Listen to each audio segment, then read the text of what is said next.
Hello, hello, hello, hello, hello. How do you do? It is the Goo. And who's ready for some Scarlet Hollow, Chapter 5? I waited a whole week. But I am excited. But, yes. Scarlet Hollow. Very, very spooky visual novel. But it's good to see everyone. I am very, very excited to try out the new chapter I've been waiting over a year for. But for those that don't remember,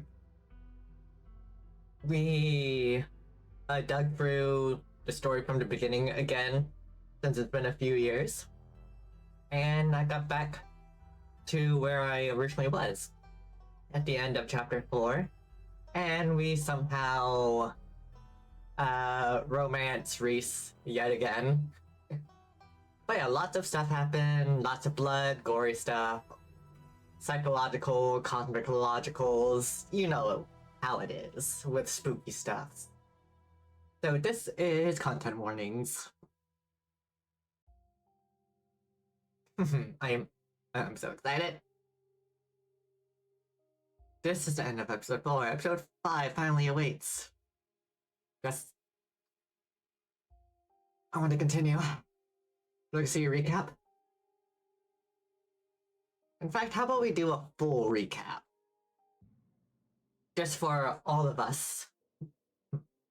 That funeral of Perlane Scarlet, your cousin's mother, and your aunt seemed like something you shouldn't ignore, even considering your own late mother's rocky relationship with this side of the family. Welcome to our family's humble estate. Unfortunately, due to the current state of the house, only a few rooms will be safely accessible during your stay. I wouldn't go wandering anywhere else if you value your limbs. The floors have been known to give out.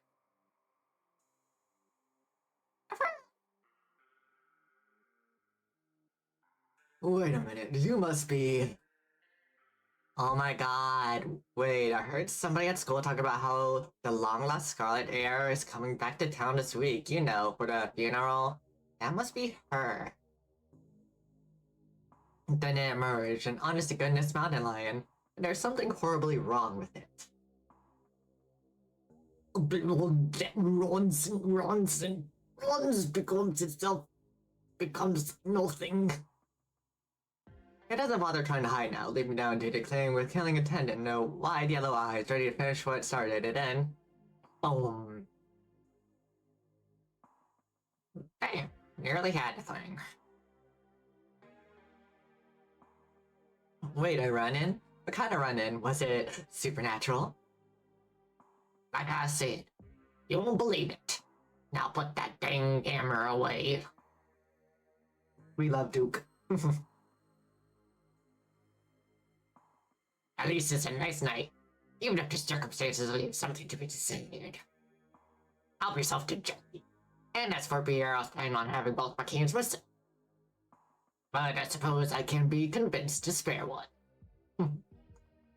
Duke grappled with the thing as it grabbed his shotgun, pushing the barrel out of his way as it grasped for Birdie with oddly jointed limbs. While Stella stares in shocked silence as if paused watching as the other creature attempts to wrestle Gretchen into darkness, her desperate cries go unheeded.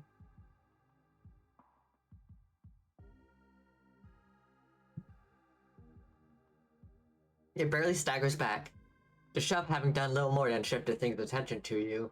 It rears back on its hind legs, its mouth opening, whispered tone sliding in alongside something sharp and unnatural.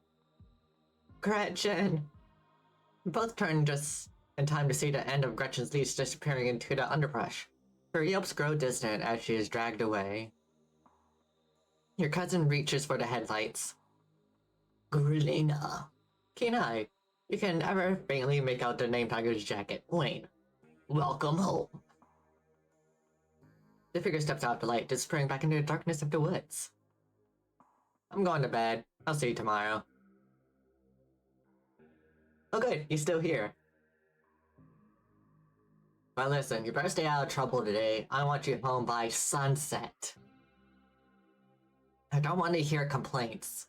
Just do what I ask and we won't have any more problems. Tabitha takes a few steps towards the door. Sunset. Before you get the chance to decide whether or not to answer, it opens. Oh, I'm so sorry. I hope I didn't scare you. My name is Sybil. I'm a family friend. Just thought I should stop by to check in on you. The door slams shut in your faces. A lock clicks in place. Oh dear, was that the lock? Just don't make yourself a burden, alright? I have a lot to do today. Well, I got a certain young man who may or may not caught the boss's eye. That's Sam. Lane fella, wasn't it? Whatever. If anyone asks, we never talked. Got it? I don't want to disappear too. I am the only person in this town who truly cares about your safety. Don't forget that. Even if it's already too late to stop what's going to happen. Whatever you're looking for, you're barking up the wrong tree. So just go someplace else before... After once again trails off, both she and Stella have noticed a girl with a dark braid and glasses sneaking along the ridge. It's Rosalina. We found her. She's headed up the hill. They went in? Does Stella have no sense of self-preservation?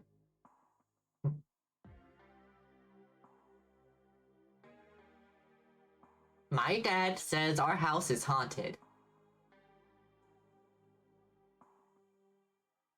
But she is interrupted by a pair of thunderous knocks.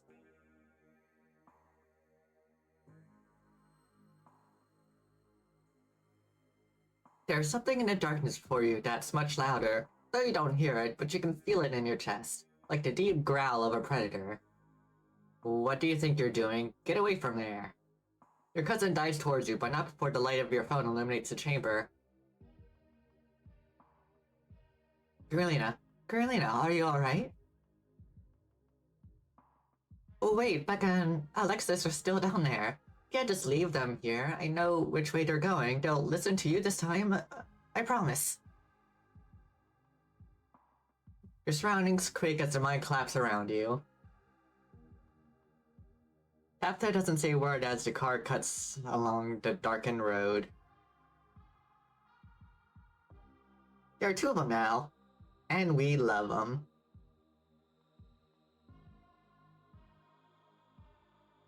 What happened to your glass house? Apple Slaughter moved in. Kick dust and smallmouth. As you're ready to leave, Janie approaches from the far side of the kitchen. Tabitha remains between the two of you, impatiently tapping her foot. Oh, Girlina, before you go, I heard about what happened last night. I mean, I heard about it before Miss Tabitha mentioned it just now, and then I heard it again. I just wanted to say I'm sorry you got caught up in that. I've been praying for Oscar and poor little Rosalina. They're such sweethearts. Couldn't have happened to nicer people. Morning. Is new blend ready? Of course.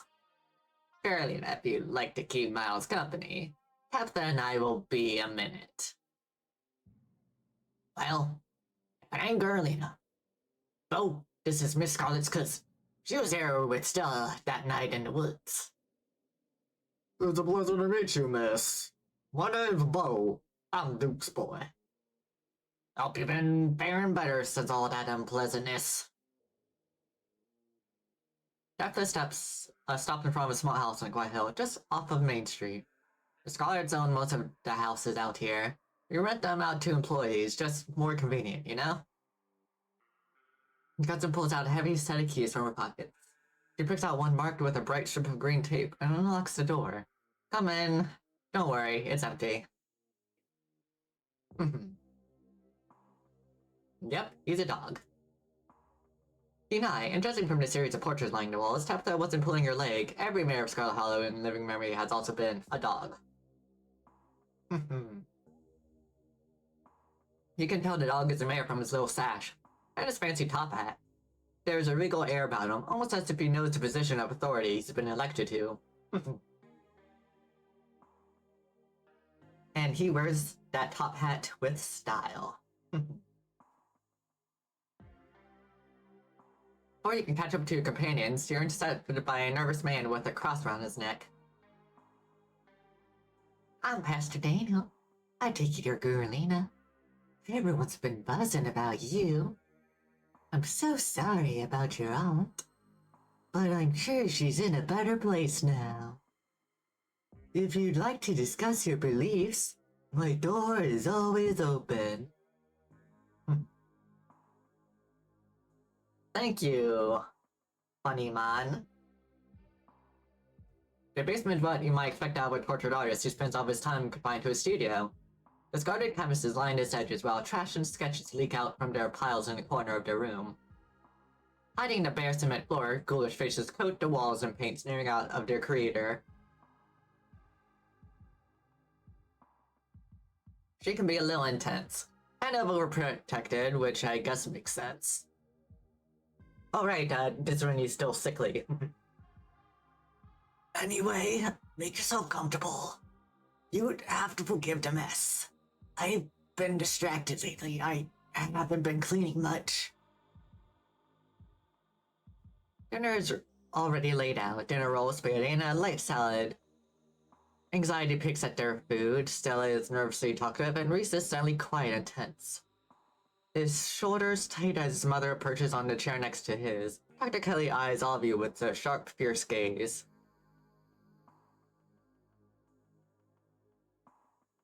Oh? I guess because I don't know her well, like she's blurred out. Huh. Interesting. So we were talking about maybe watching a movie sometime this week? While Gurlina is still in town? We have to just see how you're feeling. I can handle a movie talk. Yeah, we'll just sit downstairs in the dark. Reese is used to that. I'm sure it'll be okay. You are always overestimating how much you're able to do, Reese. This is why you keep getting sick. If I get sick, so what? It's not like that's ever gonna change. I'm sick every day. And I'm not getting better. I don't want to spend the last few miserable years of my life holed up in the basement alone. Just because seeing my friends has been deemed too strenuous. I'm an adult, for God's sake. Can't believe I have to ask for permission from my mom just to have friends over. Reese stops mid-sentence, wincing in pain, wrapping himself in his arms. Don't say things like that. I'm doing everything I can to try and fix. Silence, Dr. Kelly's eyes shoot open. Reese? Reese abruptly pulls himself from his table and leaves. Hey, you're just in time. Rosalina's situated in the back room. Alexis is going to keep her company while we hopefully get this all sorted out. Oscar and startled as the door swings open. It seems I made it just in time. Let's get this show on the road. I don't have all night. I never did a recap before, let alone a full recap. But it's interesting, like, who gets blurred out. Because on this run, like, I spend as little time as I can with her. Maybe that's why she's, like, not only blurred out, but her, like, parts are also getting, like, blurred out as well.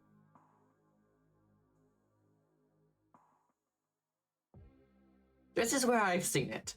It appears on the top of the stain. Ghost blood. Stella pulls back the carpet, revealing a hatch. The floor around is stained in reddish brown. I'm going for it. This is where the fun begins. Wait, do you hear music?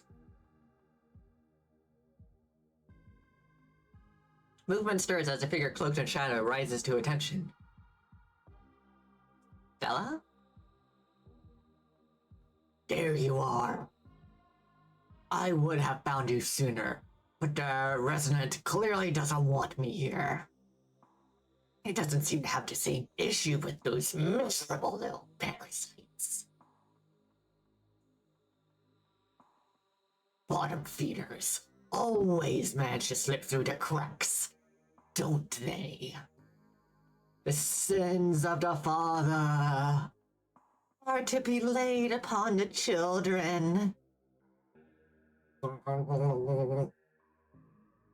Bullshit. I hope I didn't come too late. I'd want something, doesn't it? And I think you know which of you should volunteer. You must be joking. Let's just leave. Agreed. Sybil, you got in here. Can you get us out? Sybil sighs. Tabitha, are you sure you want to leave this business unfinished? Absolutely. This is not our problem. If you think it's the best course of action, yes. I can get you out. It's only a question of seeing through the illusion. We're in a basement, even if all your senses are telling you otherwise. Try closing your eyes and remember where you are. Sorry, I can't talk right now. See you later. She hurries off down the road. Before I go, Sybil places a hand on her arm, holding you back for a moment. I'm sure you have questions after everything you saw tonight, but let's not get into it here. I think everyone could use a little rest and relaxation right now. Yourself included. If you swing by the tea room sometime tomorrow, say early afternoon, you and I could have a little chat.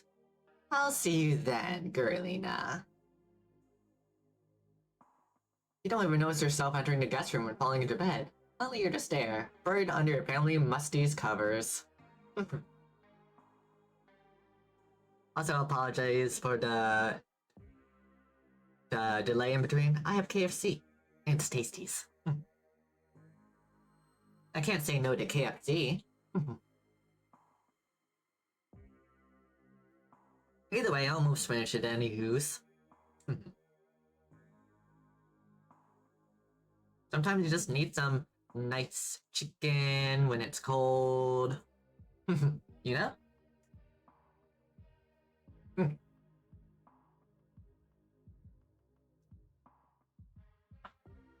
Alright.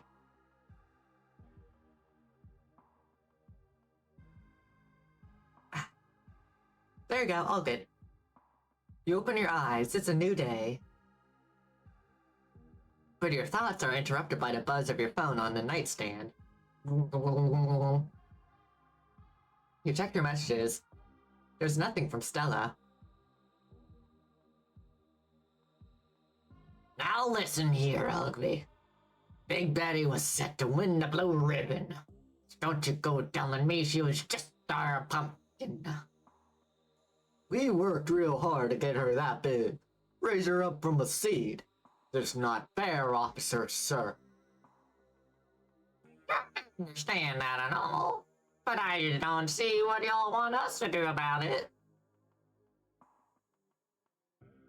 I know you all cared a lot about this pumpkin, but as it stands, this simply isn't a job for the police can help you with. Now, if you're able to find some kind of evidence that Julius or somebody else stole this Big Betty of yours, then you could get a lawyer involved and take it to small claims court. Deputy, I ain't finding evidence for what you're supposed to be good for. That Julius has been stealing what rightfully belongs to the Callaways for all his life, and you folks ain't done lick of a listen to put an end to it. I'm so glad he came. I've never met anyone else who could hear them. You have no idea how long I thought I must have some kind of insanity. I even thought at one point that it must have been the Lord himself, talking to me through them. But they never had anything very insightful to say, so I was disavowed of that pretty early on. There have been some particularly nasty rats in the church lately. And she said some things that have led me to believe she might be able to understand them. There's a small gathering of workers outside the entrance to the mines, picket signs in hand. Oh, it's you. Should I go? Yeah, and try not to get yourself noticed. Jephthah heaves a heavy sigh. Please just forget you saw anything, okay? I can handle this on my own. I'm not going to drink this. Then I'm afraid I can't be of much help. Tea readings are my specialty. If I don't have your leaves, I can't do a reading. This is wild. I had no idea any of this was here. An entire hospital wing rotting away for decades behind some flimsy drywall. His voice sounds distant. Your sole focus is finding it. Your feet move without prompting, and you stumble down the hallway towards the far wall, barely registering the antique clutter as you stagger past it. Whoa, are you okay? You didn't respond, and you don't bother to receive the axe. The wall is rotten, water damage having eaten away at the wood over the course of unknowable years. The planks nearly reduced to sawdust. You tear into it. Enemies upstairs, enemies outside. We're surrounded. Even if I get out of this house, I won't be safe. You won't be safe. As Reese tears at his clothes, paint bubbles out from the canvases. His ghoulish figures peeling themselves out of their two-dimensional worlds, invading yours, crawling up the walls. Grab my hand, I'll pull you out. No. Leave us alone. Dr. Kelly opens the door. The two of you stare out into the hallway.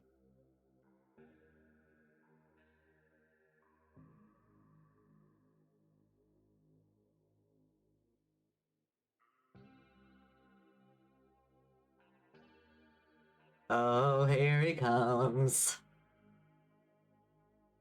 Is this what you were so afraid of? Hand over the tranquilizers. This is our shot. You take a cautious step back from the doorway. Reese pushes his now massive form into the safe room, staring down at his mother. Reese, I'm so sorry. You sit on a log beside Stella. Gerlina, how did you... You follow your cousin to the kitchen. She pulls out 2 pints of banana chocolate chunk, wordlessly thrusting one of them into your hands. I'm sure there's a lot you want to talk about, but we're both here. We're both safe. And we've both had a long week. Let's just exist together. You close your eyes, your exhausted body succumbing to sleep almost immediately. As you drift off, you think of Reese, out in the woods somewhere, blood-stained, free, and beautiful. Then you think of nothing. It's time to continue your journey. Hell yeah, let's go! I'm so excited! Oh, wake up! Leave the keys on the table. A lonely piano refrain echoes through your head as you sleep. It feels like it goes on forever, clumsy and uncertain of itself, stopping and starting at random.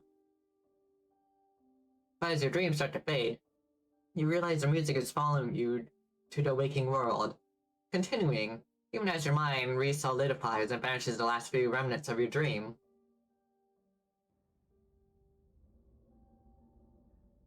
When it finally stops, you talk about a sudden silence.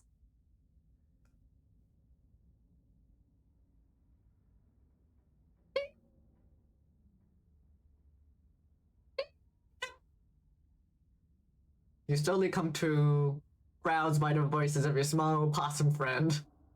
You feel strangely cold and uncomfortable, your muscles stiff and achy, your head still cloudy with sleep. Your vision comes into focus.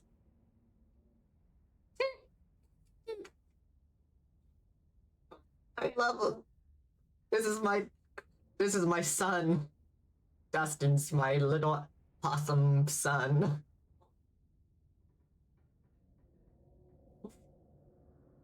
Okay. No easy breakfast for Dustin and Dustin's mom. Dustin stands under your chest, his beady black eyes staring down into yours. Dustin's mom is hovering a healthy distance away. You are not in your bedroom. Start crying.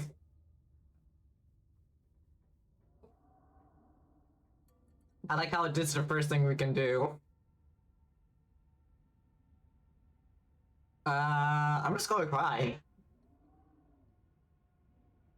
Your lower lip trembles as tears well up in your eyes. They bubble over, streaming down your faces as you lie on your back on the dirty floor crying.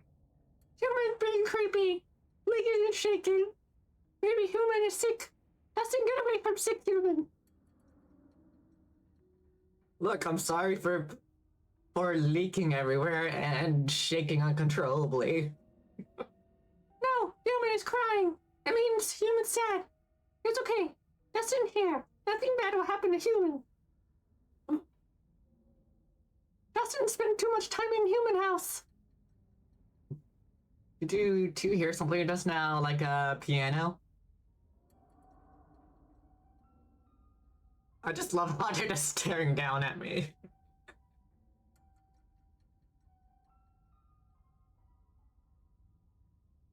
Dustin, I know about piano.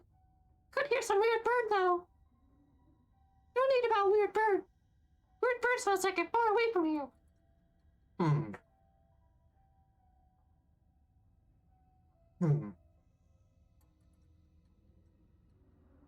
How did I get here?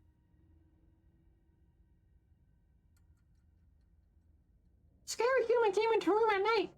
Took good human away. Dustin was very, very scared. But Dustin followed anyway to help good human. Dustin not have good sense of self-preservation. But good human did not get eaten. Yay! Dustin helped.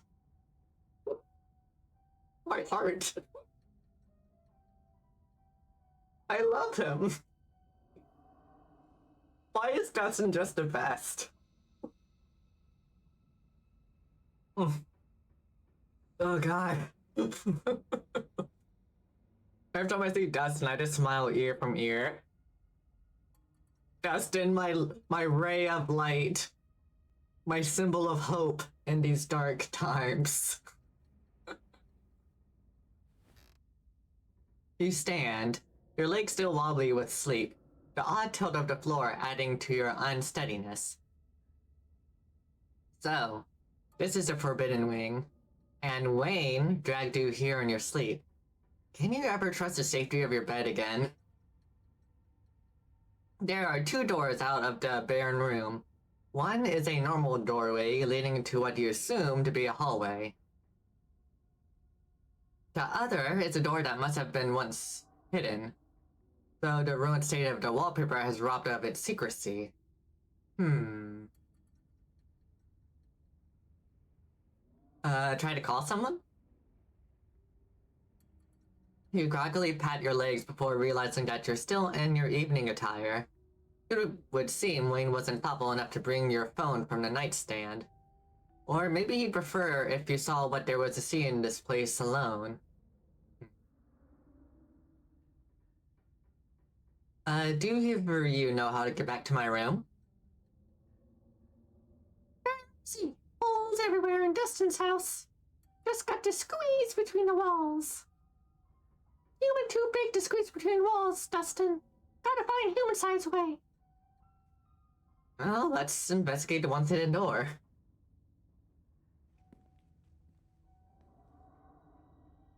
There doesn't seem to be a clear way to open it besides the brass circle where the handle should be. Oh, I'm on other side.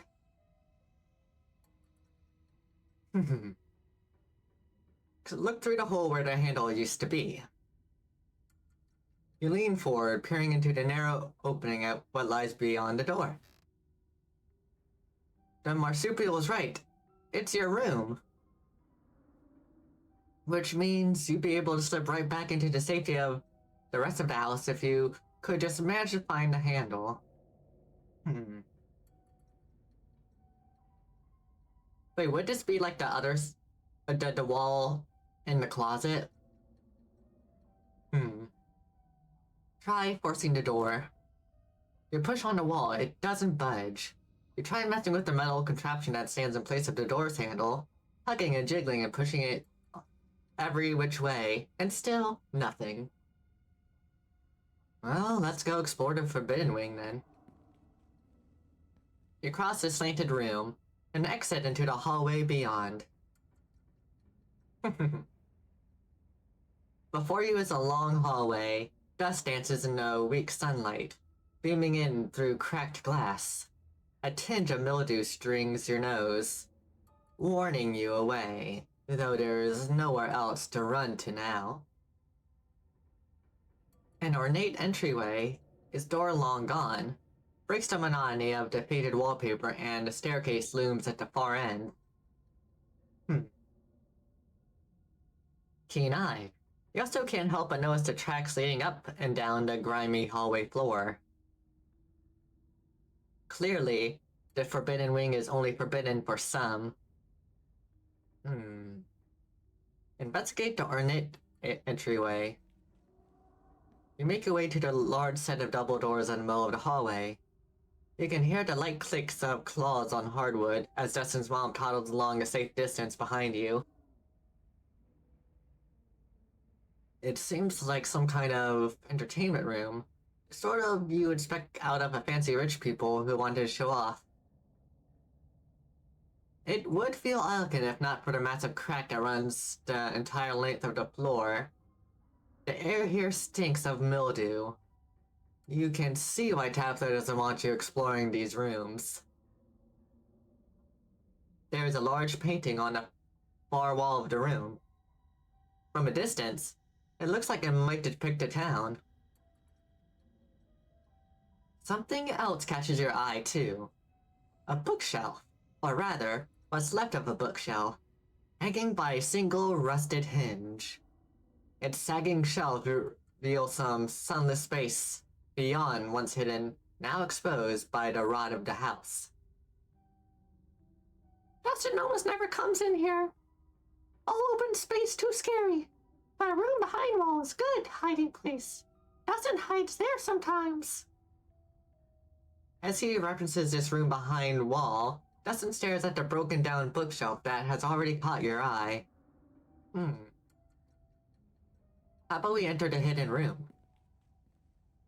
You test each step as you make your way across the room, especially careful as you cross over to the ruined section of the floor in front of the bookshelf. You can hear Dustin's mom hurrying behind you. We go to a dark room now? Good. Big open space pad. Vulnerable to attack. The space is dark. Its features barely illuminated by the faint light, trickling in through the myriad of cracks and holes in the walls. The wallpaper, a deep, exquisite red, adds a blood-like glow to the dimness. Alright. The walls are lined with ornate display cabinets, some empty, some still presenting their antique treasures. Nestled between the cabinets, a single tall bookshelf remains standing, its occupants dusty but mostly intact. And hi, Kite! How are you? Good to see you. And I am doing good. How's your day been? Taking care of yourself, I hope.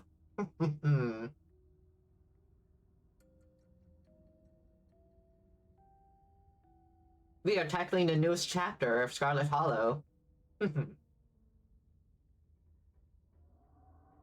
Yeah, I'm glad that your day's been good.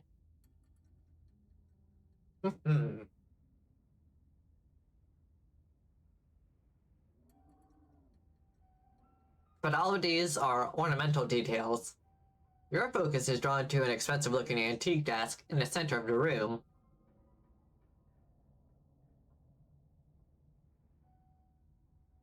excuse to take a nap.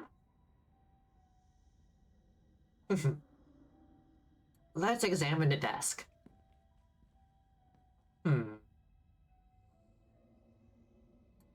Let's try the top drawer.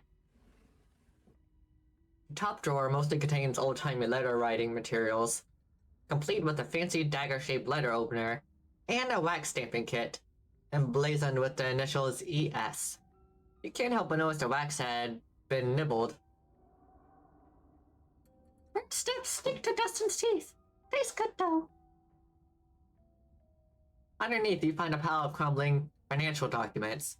Scrawled in neat cursive in every spot that needed a signature is the name Enoch Scarlet. This must be his desk, meaning this must also be his study. And at the very bottom of the drawer, you're surprised to find a face you recognize staring back at you. An antique photograph of a young man, his blonde hair nearly white against a dark sepia background. It's Teddy.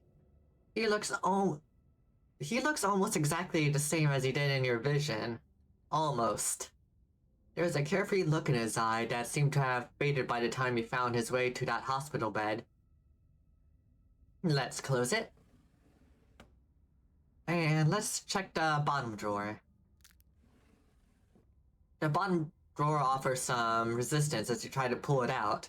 It seems that it was locked, though the bit of metal attempting to hold it shut seems to have rusted to the point of uselessness years ago. It gives in with a sharp tug, rotting wood splintered softly somewhere within the century-old desk. Inside, you find a strange collection of glass vials. Their surfaces are clouded over, but you can make out what seems to be paper. Preserved somehow, inside the containers, a hint of writing visible at the edges. You notice some of the corks have been lightly chewed. Pretty good for eating. Dustin always saved those for special occasions. Tastes like old pond. Fine vintage. Let's open the vials. You reach for one of them, twisting the cork. It unseals with a pop, releasing a smell like an old pond, like decaying leaves and damp earth. You tug at the corners of the slip of paper, and it unfurls, the writing across its surface as crisp and clear as it had just been written. To Miss Maeve. I know it's been several years since my last visit, but I do hope you remember the young lad who used to find himself at your doorstep more than you probably would have liked. I write you now with the utmost. But the paper dissolved before you could finish reading it, as if it finally realized that it had been submerged all these years, turning to useless pulp between your fingers. New place to get tasty wets. We gotta appreciate the tasty wets. Nothing Dustin Mom likes to see more than Dustin live in comfort. But Dustin better not let comfort make him soft. This how Dustin's brother died. It's unlikely you'll have the chance to return here, and the vials are too delicate to carry with you. Keep reading? Yeah, why not? You open another. Miss Verena troubles with tea. Your presence requested at. And another. Verena, know what you tried. Do not appreciate the attempt at subterfuge. Though we both. Again, it dissolves. Some of these letters are addressed to Miss Maeve, and some to a Verena. All are signed ES. You assume these have to be from Enoch. Many seem unimportant.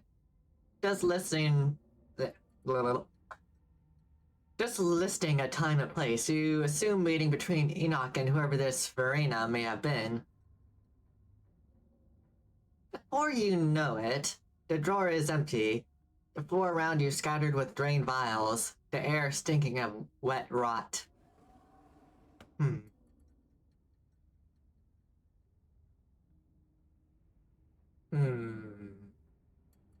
Let's step away from the desk. You step away from the desk. Return to the hallway. You head down the eerie corridor, following the path laid out in dust. No, no. Dustin, not go there. Dustin, come back. You turn to face Dustin's mom, who stands a little way down the corridor from you, her posture tense. But Dustin is helping. Nothing bad will happen to Dustin with big, strong human around. Dustin, Mom, say no. Don't care how strong human is. Only Dustin, Mom, know what is best for Dustin. Dustin looks up at you with his large black wet eyes. Human will have to go on without Dustin. No, I need you, Dustin. Don't leave. My ray of hope. My symbol of peace. He clambers down from his place on your shoulder, gripping your clothes with his little clawed hands. Hope human can find human-sized hole. We go back to Dustin's house now. Human should be careful. Up there always smell like hurting. And with that final word of caution, Dustin and Dustin's mom toddle away, disappearing into some crevice that will take them back to the comfort of your dresser drawers. You continue following the tracks left by what you assume to be your fellow humans. They take you up a flight of stairs, and you find yourself on the third floor of the estate for the first time. Oh. There are more footprints leading all the way down the hallway and into the farthest door. There are much fainter ones leading to the room in front of you, its doorway hidden behind a stack of boxes. Tracks are old enough to have accumulated some dust. They are also notably not made by boots. If you had to guess, you'd assume they were loafers or some other kind of low heel.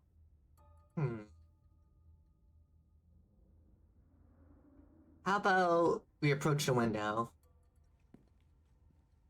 You carefully approach the window at the far end of the hall. That sure is a cliff. There's nothing below the window but the tops of distant trees, the ground having crumbled away. The only thing stopping you from plummeting to your death is the straining foundation that still somehow holds this place together. At least for now.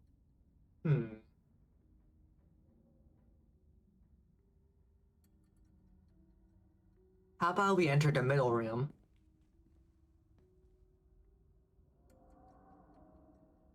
This space was clearly once a nursery, though no child has been here for a long, long time. Check the bookshelf. The top shelf is occupied by antique picture books. Dick and Jane, books of nursery rhymes, ancient editions of Grimm's fairy tales. The lower shelves are full of educational materials, from children's encyclopedias to writing practice workbooks. From the sheer number of learning-oriented books on the shelf, you get the impression that the children who lived here were not supposed to be interested in fun and fiction, as they were in diction and spelling. Keen eye, but that doesn't seem to have stopped them from making their own fun. You see quite a few books of children's art stuffed in between the pages, the corners peeking out, tiny scribbled hands waving at you from the yellow paper. Sure, keen eye, pull out the children's art. You reach for a particularly doodle on encyclopedia off the shelf. This page is overflowing.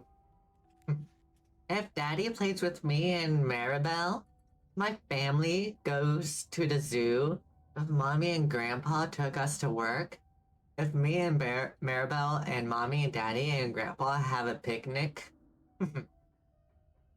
Cute.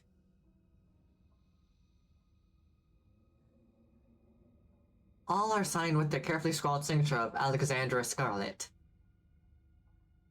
There is a strange, fantastical element to these pictures.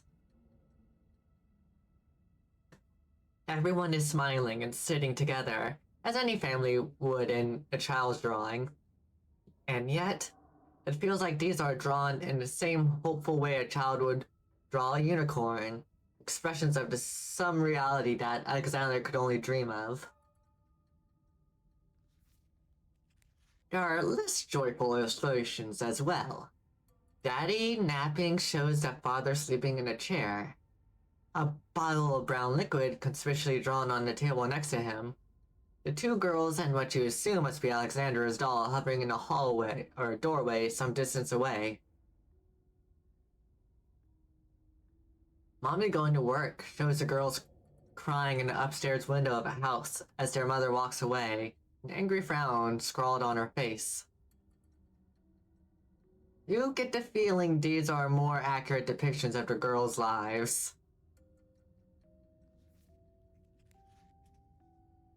The last picture you pull out gives you pause. There's a new figure here. Seemingly drawn behind a barrier. The girls sit on the other side, smiles on their cartoon faces. The boy in the wall. Well, read a few writing practice books.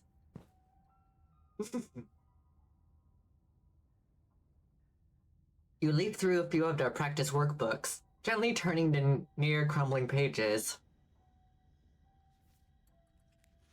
Reasons Mommy should take me and Maribel to the zoo. 1. We have been very good girls and have not cried for a whole week. Maribel says elephants are too big and I would like to see one. 3. I think it would be very fun, and Mommy would have a good time. These are also the works of Alexandra. You flip through the rest of the books. Your eyes unfocus as many practice sentences and letter copying pages flash by, but something near the back of the book gives you pause. In a section that starts with the prompt, Today I, Alexandra continues with, talked to the boy in the wall. There he is again. I'm done here. Let's return to the hall. You make your way back to the hallway. How about we move the boxes in front of the nearest door? See where that leads us. The boxes slide out of the way with a bit of elbow grease.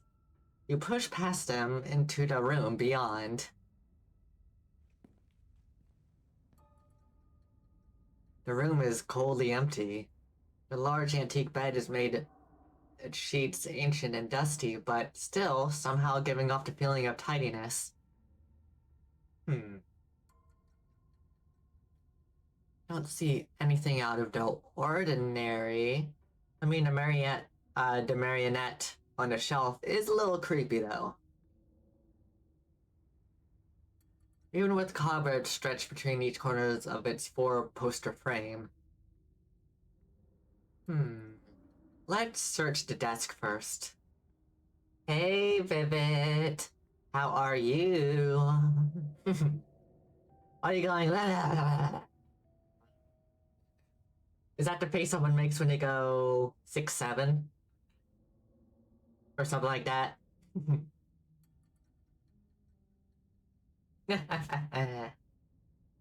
But yes, let's search the desk. You step towards the desk. Its drawers practically overflowing with stationery. As you sift through papers, it quickly becomes clear to you whose room this is. There are stacks of bills and Edwardine's name, filling nearly every drawer, and even once you manage to get past the layers of envelopes and trifold paper, you hit a permafrost of receipts. It seemed she was doing her best to meticulously and hold on to any scrap of paper that might possibly be important. But when you reach the bottom drawer, you find something entirely different. 6 what?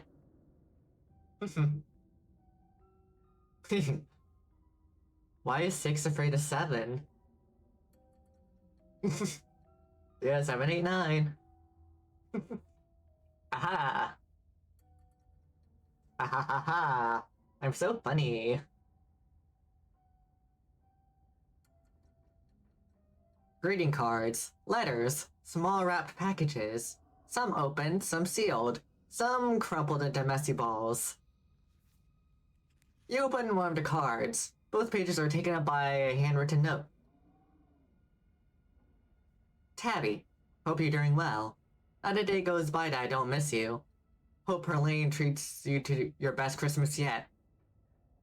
I'm not sure what sort of doodads you're into these days, so I sent a little something that made me think of you.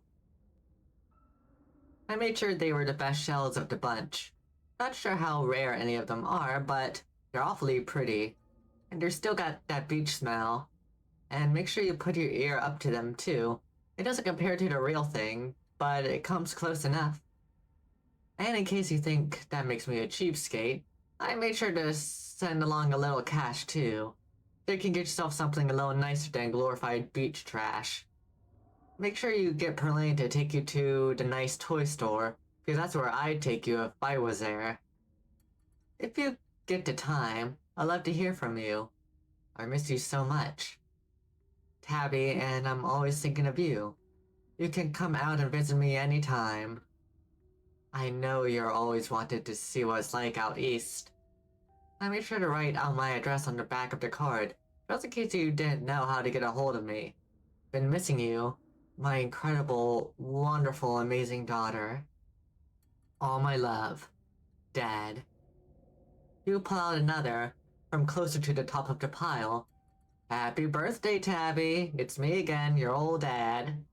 So, the big 2-0. Can't believe my daughter is such an adult.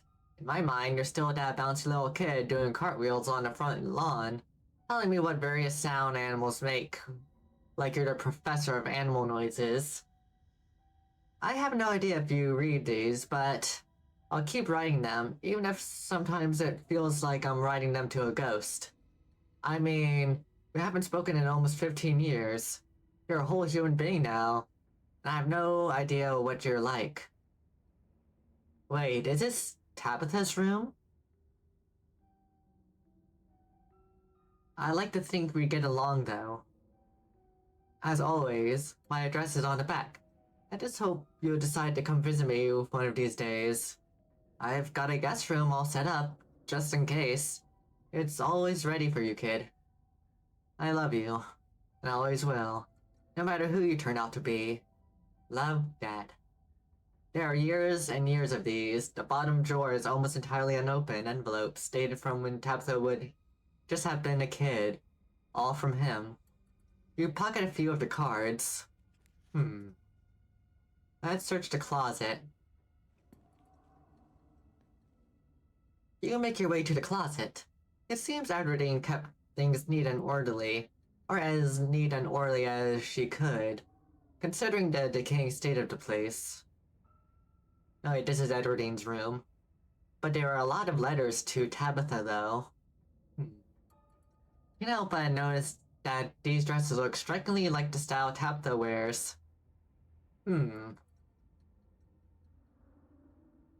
Or maybe Tabitha is using this room. You can imagine Perlange sifting through Edwardine's old trunks of clothes, recycling moth-eaten vintage dresses for her daughter, in place of buying anything new. The only thing here besides her clothes and shoes is a box, shoved off to one side. You pick it up. Child-size overalls, striped shirts, a small pair of trousers with suspenders still attached. One of those little sailor suit boys from the 50s were always wearing. When you pull out the last shirt, a note is revealed, tucked away in the bottom of the box in a protective plastic sleeve. It's scrawled in almost illegible handwriting, written in some thick brown watery ink that cracked with age. Mommy, I am in here too, and I love you.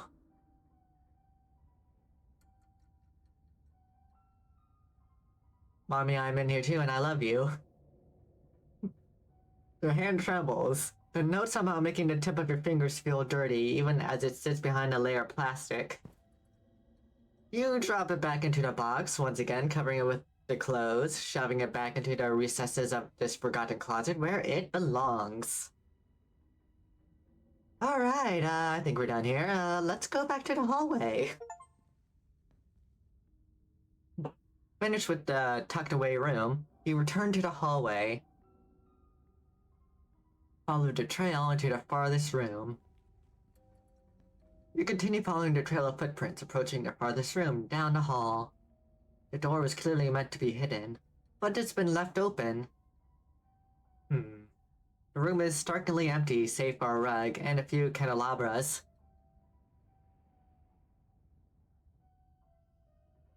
The lack of dusty old boxes and rotting antiques mark it as distinct from the rest of the cluttered, forgotten spaces you've explored. Keen eye. The curtains on the far side of the room catch your eye. Below them, you can see the edge of a tiled section of floor. The smooth white porcelain, a strange contrast against the hardwood. Examine the curtain. You cross the room and pull back the curtain. Oh.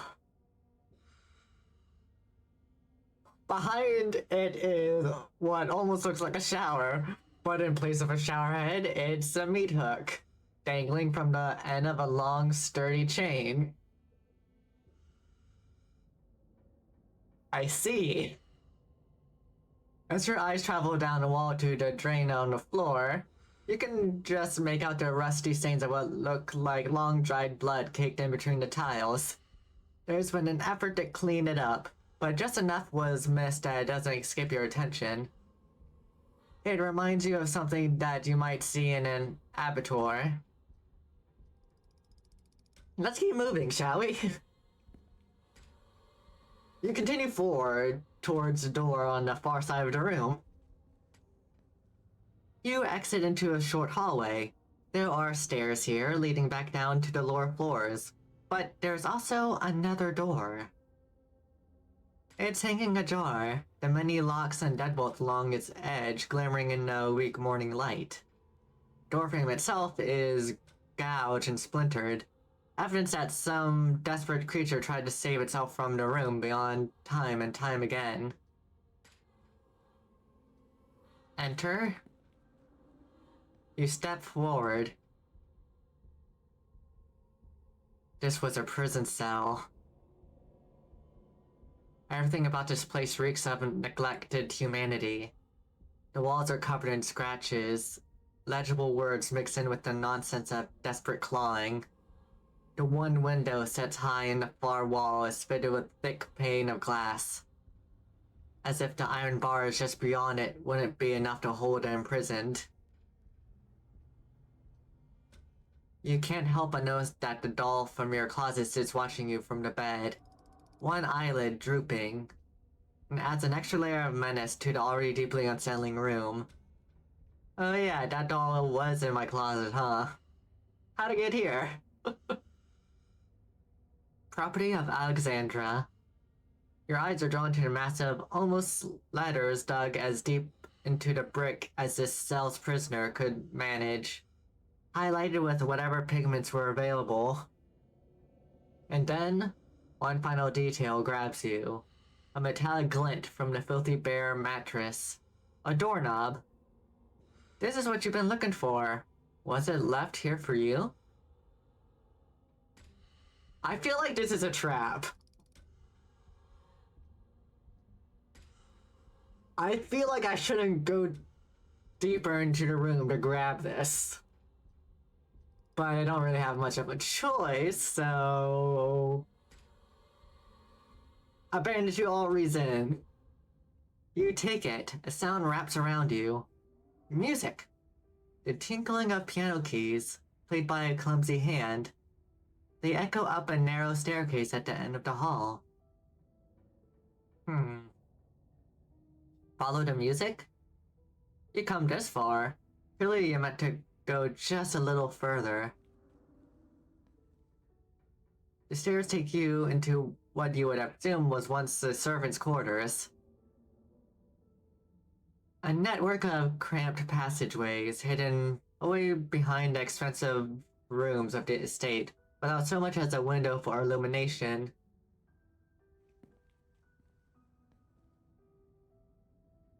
But you persist, and descends deeper into the bowels of the Scarlet Estate, the echoing piano your only company. Soon enough, you see light again, the sun creeping in through the edges of a nearly hidden door. You're at the end of another long corridor. Its high ceilings and tall windows are almost disorienting as you step out from the cramped, gloomy stairwell. The music echoes mournfully in the vast space, a chorus of wind adding a melancholic harmony as it whips in from the overgrown courtyard outside. That means the locked door to the Forbidden Wing is just down the hall. But you've yet to confront your guide. Let's finish what we started and find the piano player. I'm curious. The musician plays on as you move cautiously through the dark. The slope now so dramatic it feels like walking downhill. Jagged remains of the floorboards jutting out like splintered trees. Wayne. The flow of notes finally stops as you reach an open doorway to what was once a music room. Wayne stands from the bench of a battered grand piano, turning to face you.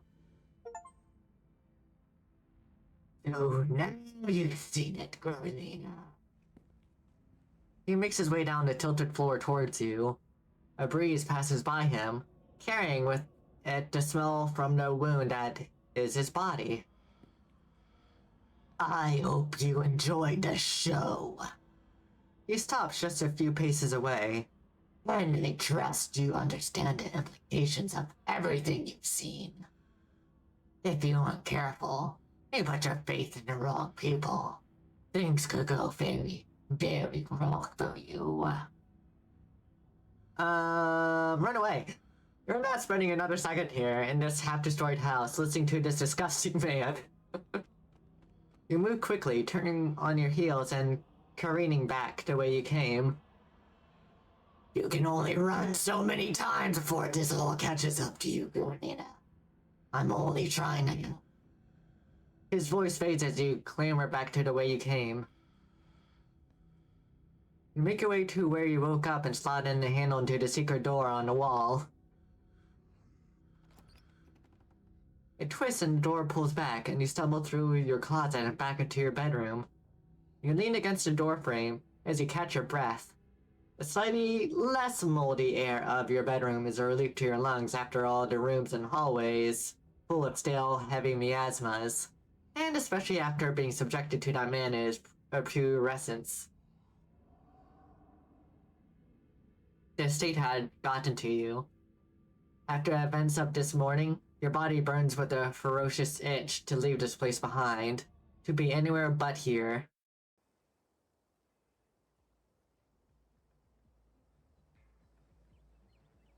You leave in a haze, mindlessly grabbing clothes and an uncharged phone, barely even noticing your surroundings as you rush outside. A morning revelation seizing your body and mind alike with suffocating grip. The cell, the doll, Enoch's occult sanctuary, the boy in the wall, and his outfits in Edwardine's closet. Is it possible your cousin has known about all of this?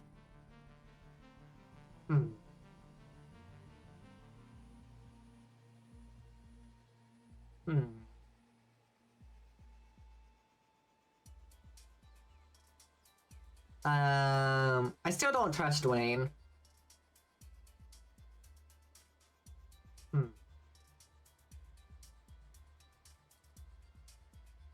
Of course Wayne can't be trusted. He followed you since practically the moment you arrived in Scarlet Hollow.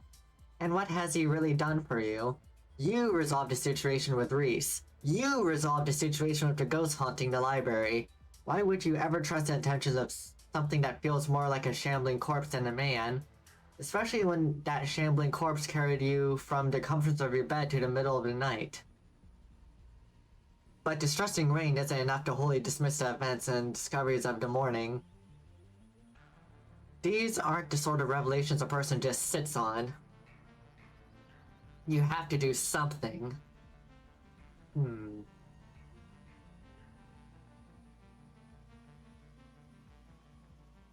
It's time to see my cousin.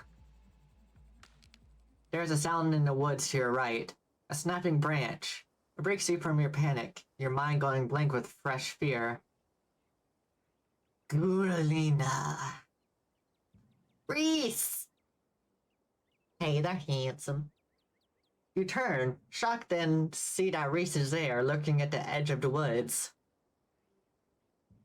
He washed off the blood and seems to have found himself a jacket, but there is still an inhumanity to his features that hasn't faded. Long teeth poke out from between the misshapen lips, like a wolf hiding in a man's skin.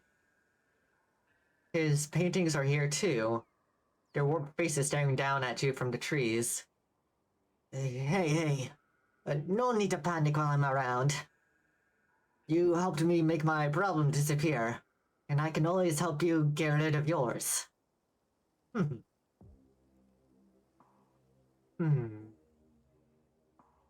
Reese, I'm so glad to see you. You won't believe what I found in there. Tell him everything. Reese listens intently as you explain what you found in the estate. When you described a cell, with its dirtied walls carved deep with scratches, his eyes flash. There is unwelcome recognition there. Just like what the doctor built for me. Gerlina, how much do you trust Tabitha?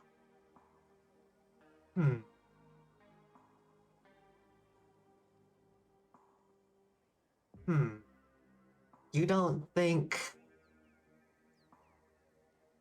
Of course I do. After last night, of course I would think your cousin is plotting something. And I would never let something like that happen. Especially not to you. You're too important to me.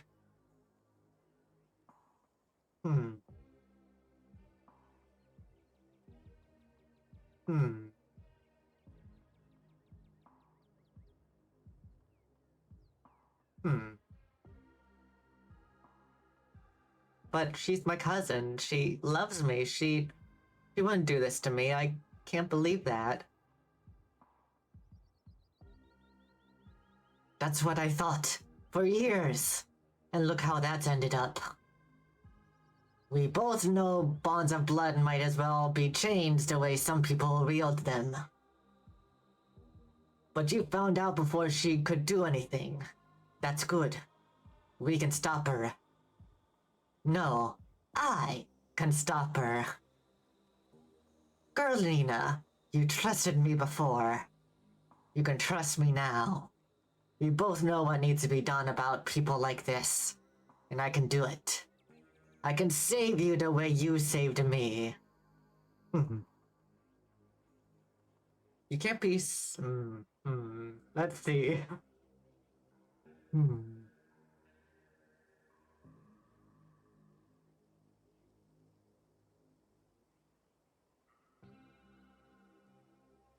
We have an explore option, so let's look at that first. You can't be suggesting what I think you're suggesting. It solved our problem yesterday. I don't see how this is any different.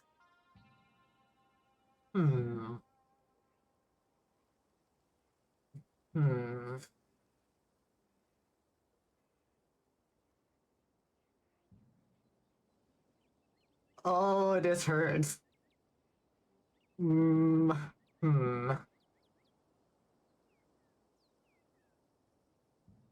Alright, we can do it together.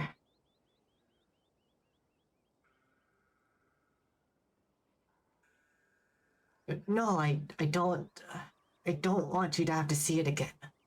You look so scared.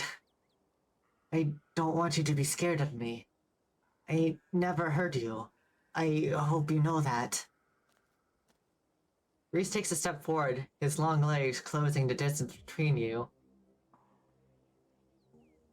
He stares down at you for a moment, his eyes crawling down your face, taking you in before finally resting on your lips. His own part slightly, revealing the tips of his gleaming fangs. He hesitates, his shoulders stiffening.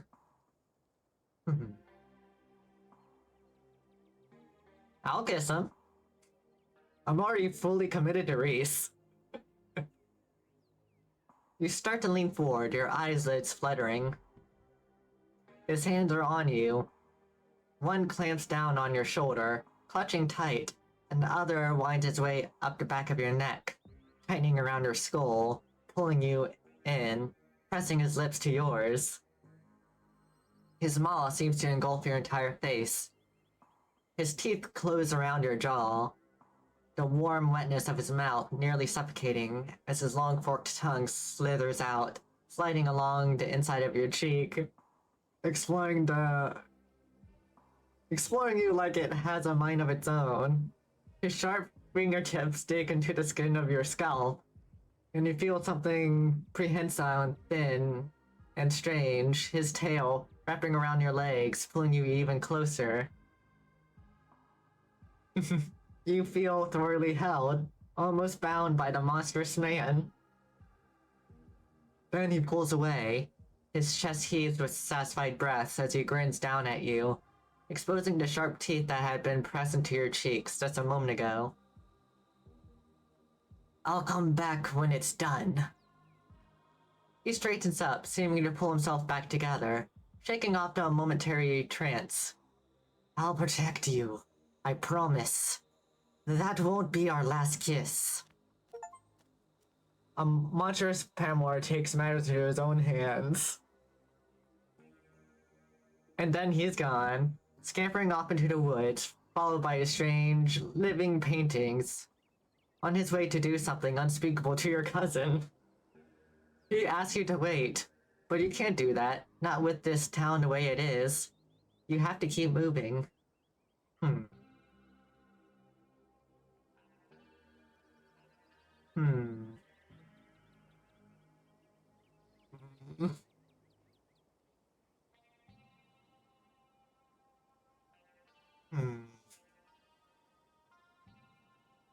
Let's do a save here.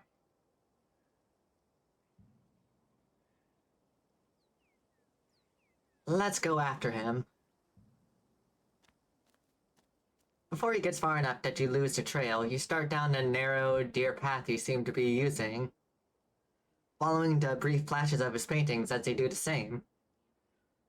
You stumble from the edge of the woods, gasping for breath, nearly gagging from overexertion. You're vaguely aware of the torn clothes and torn skin, casualties of the brambles you found yourself clambering through on the way here. But at least you made it to the mines just in time to see the last of Reese's paintings disappear through a hole in the exterior fence. The miners at the entrance are none the wiser, too caught up in their chanting to notice you slip in after him, climbing your way up the hill towards Tabitha's trailer. As you approach, there's the sound of groaning metal, a loud crash, then a gunshot. The door to the trailer has been ripped from its hinges. There's a commotion inside. More crashing. Reese appears in the doorway, clutching his shoulder. Blood pours from between his fingers. He glances up at you, surprised, then ashamed, slumping against the railing. Girlina, I told you not to follow me.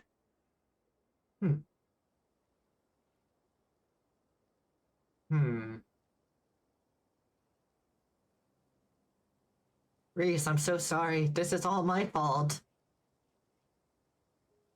No, it has to be done. Can't let her lock you away.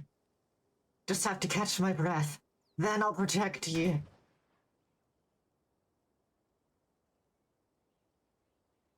Half of Reese's head erupts.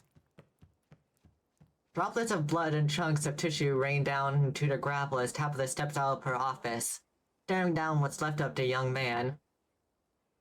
But he's still alive. One claw desperately holds his mangled face together as he staggers away, gurgling, unable to speak through his shattered jaw. He stares at you with his one good eye, desperate and afraid, his own viscera dripping from between his fingers. Then he's running, stumbling with a jagged, uneven gait towards the tree line, until finally, he slips into the safety of the dark woods. As the smell of gunpowder and viscera hangs over you, a crowd of onlookers filter in. The air is still. In the places usually filled with the churning of industry, there's only tension and hushed whispers. But the newly formed crowd doesn't stop your cousin from focusing her gaze on you. You! Hi. You and that thing are buddies, huh? And you send it up here to, what, kill me? Hmm.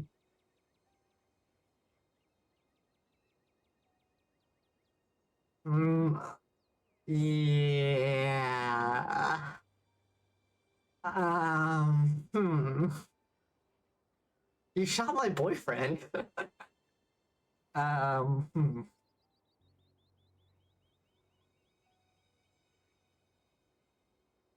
I don't know what we can say here. Hmm. Hmm.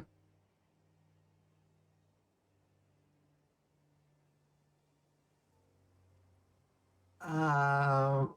Hmm. Wayne made me go into the Forbidden Wing this morning, so this is all his fault. He's trying to pit us against each other. Yeah. Let's go with that. Wayne? Ugh. So I've got that to worry about too, huh? It's like every freaking town has its eyes on you.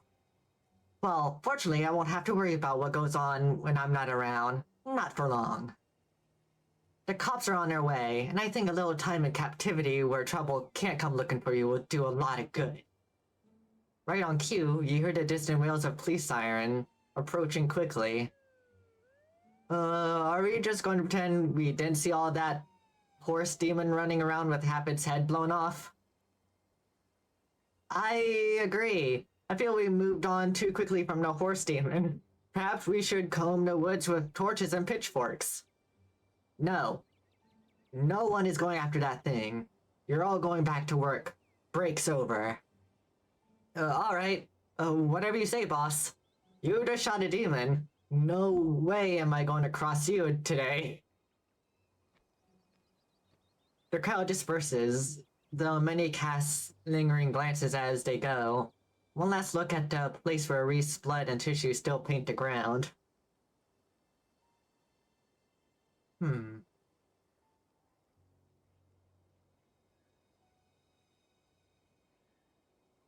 Hmm.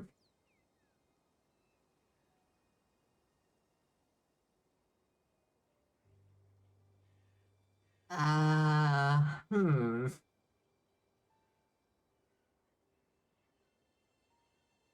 We do have the birthday cards. Hmm.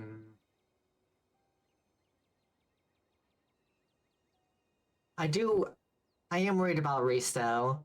So I don't care about any of this. Reese is out there bleeding to death. I can't just stand around arguing with you.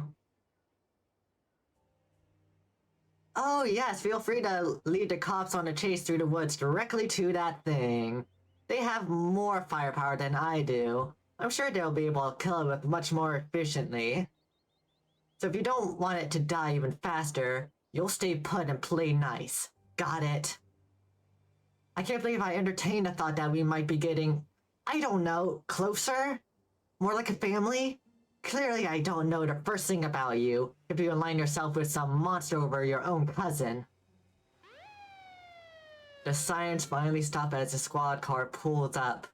Deputy Franklin step out, slamming the car door and ending your conversation before it can get anywhere useful. Well, isn't this a pleasant coincidence? I've been looking for you all morning, city slicker. You're in a lot of trouble, Girlina. Too much trouble that you keep wandering around causing mayhem. Are you saying you're planning to take my cousin in, officer? As a matter of fact, I was. Yes, Miss Scarlet. See, there have been all these problems around town lately, and I don't need any explanation. That's why I called you up here, to have Gerlina arrested. My workers can attest to the fact that a mutated lunatic was in here this morning to attack me, and only through my own quick action was able to survive. But I have every reason to suspect Gerlina had something to do with it. And knowing what I know about Gerlina, I have no reason to doubt you. Gerlina, you have the right to remain silent.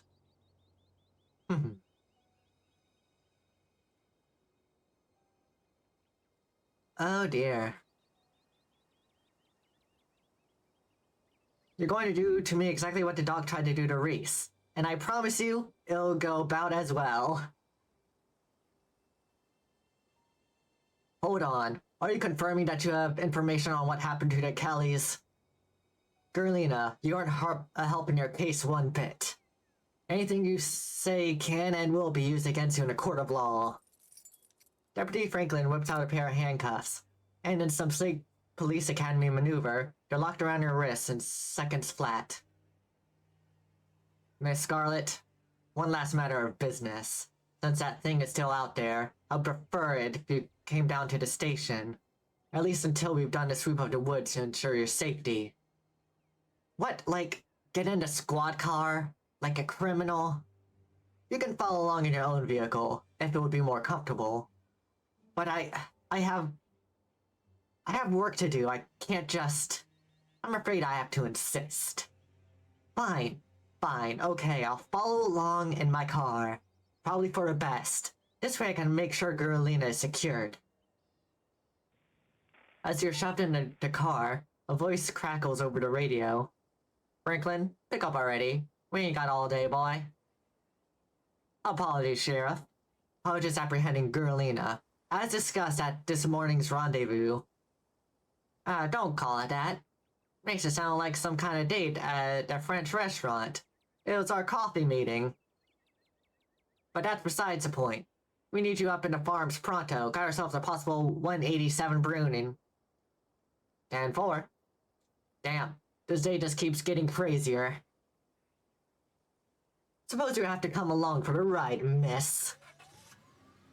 Deputy Franklin wastes no time in turning on the sirens, blasting down the road towards whatever emergency is underway with you in tow. This is possibly one of the few times he has ever been able to do this, and despite his sunglasses and stiff demeanor, there is definitely an excitement in the way he cruises around the treacherous mountain turns. As the car pulls up to the farms, you feel it again. A tingling at the back of your skull. An urgency. Almost like a hand pressing you gently forward, with the threat that it might become more forceful if you don't comply. Like so much crying that can only stop if you tend to it. There's another stone here, and it's refusing to let you ignore it. Deputy Franklin gets out of the car, leaving you in the back as he joins the assembled crowd. Alright, Sheriff, what's the situation? I'll tell you what the damn situation is. That bastard Julius got hold of my boy, and he won't let him go. This is a kidnapping, and you fellas better get in there and shoot that rat bastard shit stain before I do it myself. There now, you're up to speed. Franklin, you're here with me. Let's head on in and get a handle on things. I better go in first. This son of a bitch has a place all strung up with traps, but I know how to spot him. Mr. Calloway, it might be best if you stay out here with your wife and me. This is a police business now. And as far as I see it, it's family business and always has been. Whether or not you're finally decided to get your sorry asses out here to finally do something about it. It's your fault he ever decided to take it on himself to go investigate what happened to Big Betty. All because you didn't listen. That's right. So now you owe me. I'll bring up the rear if that makes you feel like big tough guys. But you can't stop me. Not while my boy's in trouble. Alright, I hear ya. Your boy's in there and you want some peace of mind. I understand that. But don't you go making some problems than we already got. You hear me, Duke? Lay that gun with Irma. Fine. Here, if something happens to me in there, you know how to use it. And you best use it. Please try to refrain from making threats of violence in front of officers of the law. Then you fellas better go in and get our boy back. Without another word, the officers split up. Dirksen heads for the squad car, while the three men start up the hill to Julia's shack. Irma stands on her porch, clutching the shotgun and watching the other house intently. Hey there, Gerlina. Sorry you had to come along for the ride. We'll have you back at the station soon enough. Sounds like this won't take long to settle.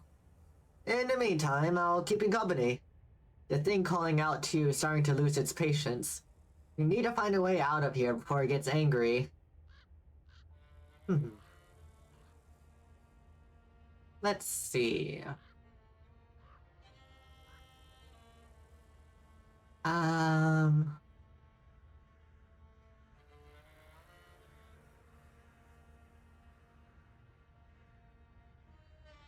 If you guys are arresting me, could you also arrest the guy who's been stalking me since he's doing a real crime?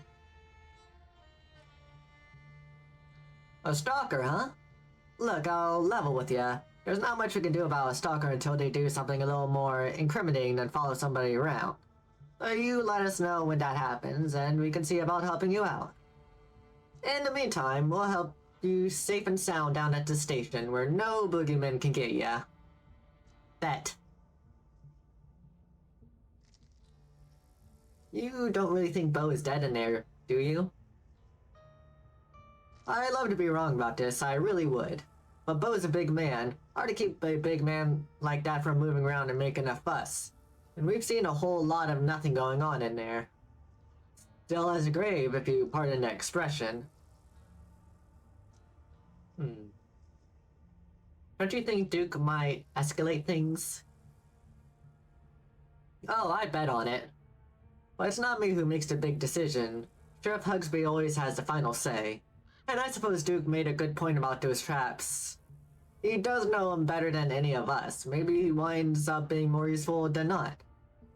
At the very least, he won't be pissed at us when things don't go the way he wants.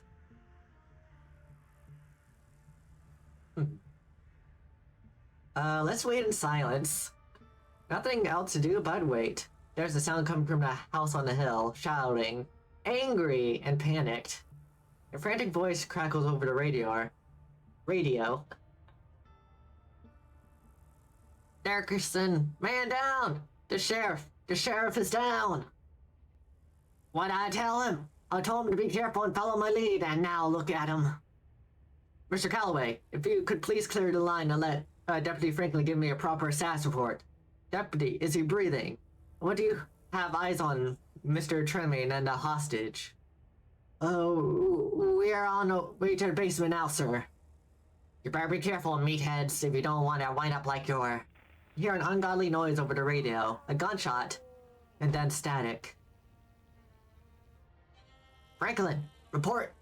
But there is only silence. Damn it, Franklin! Deputy Dirksen hesitates briefly outside your door, as if hoping someone might leave the farmhouse without getting involved. But after a few seconds, he's heading up the hill, yelling something to Irma. And then, a figure appears out of the car door. A moment later, you hear the click of a lock. Time to go.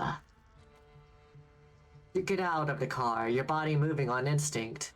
The stone is louder outside, its song is buzzing in your ears, drowning out the world, calling you up the hill towards the old farmhouse. I can't think straight. The stone is doing something to me. That's all you're able to sputter out. The buzzing drowns out your words. You can almost feel it pulling your feet, aching to move. It's alright. This will be over soon. I really would have preferred if we could do this together. But the witch started it early. I should have known she would. The handcuffs fall away from your wrists. You weren't paying attention to what he did to make that happen. Because it doesn't matter. You have somewhere to be. But she's at her most vulnerable now. And she won't be expecting you. So go on. I'll be watching. Nothing bad is going to happen to you. He gives you a hard shove forward, and then he's gone. Hey, what the hell just happened? Was that Wayne? But you don't have time to respond to your cousin. The day's events has already begun.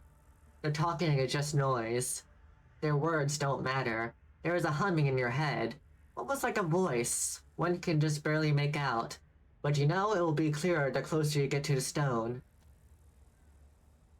You start wandering up towards a farmhouse at the top of the hill. Hey, I'm talking to you! Watch you continue forward. You barely even notice your hand slipping over the doorknob. And now, you're inside.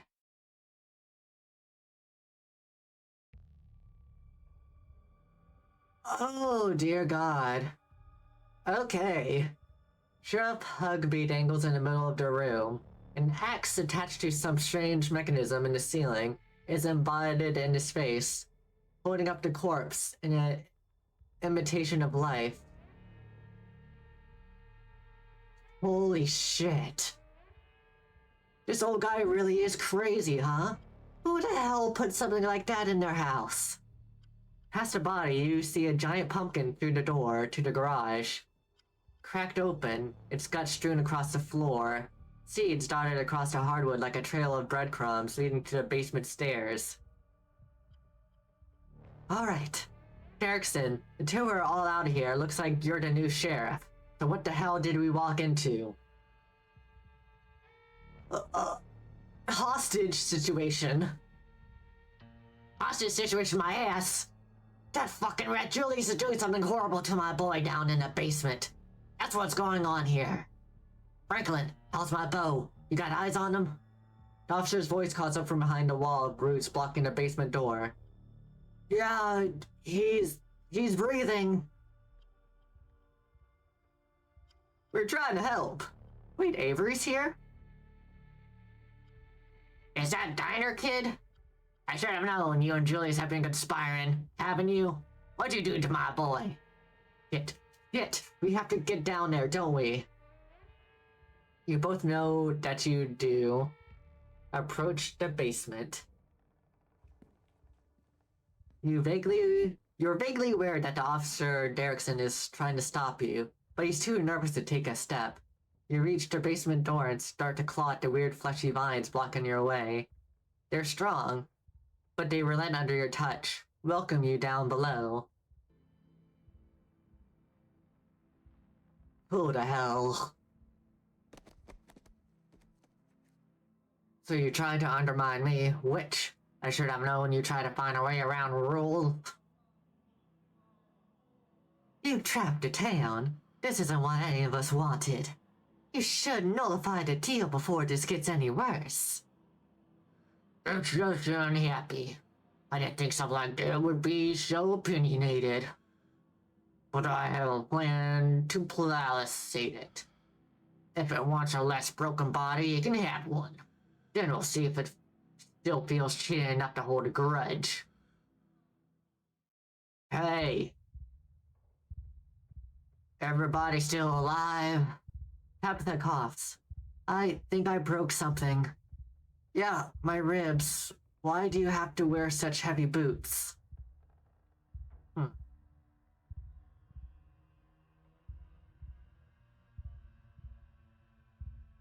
Babbling coherently about your vision. Family, Enoch, the stone, witch. The witch? Sybil? He sent you? He tricked you into taking her side in all this? Guess I should have known I probably wasn't the only one whose life she decided to fuck with. But all that ends now. I'm in charge here, and I'll get what I was promised. Hey man, calm down, it's all good.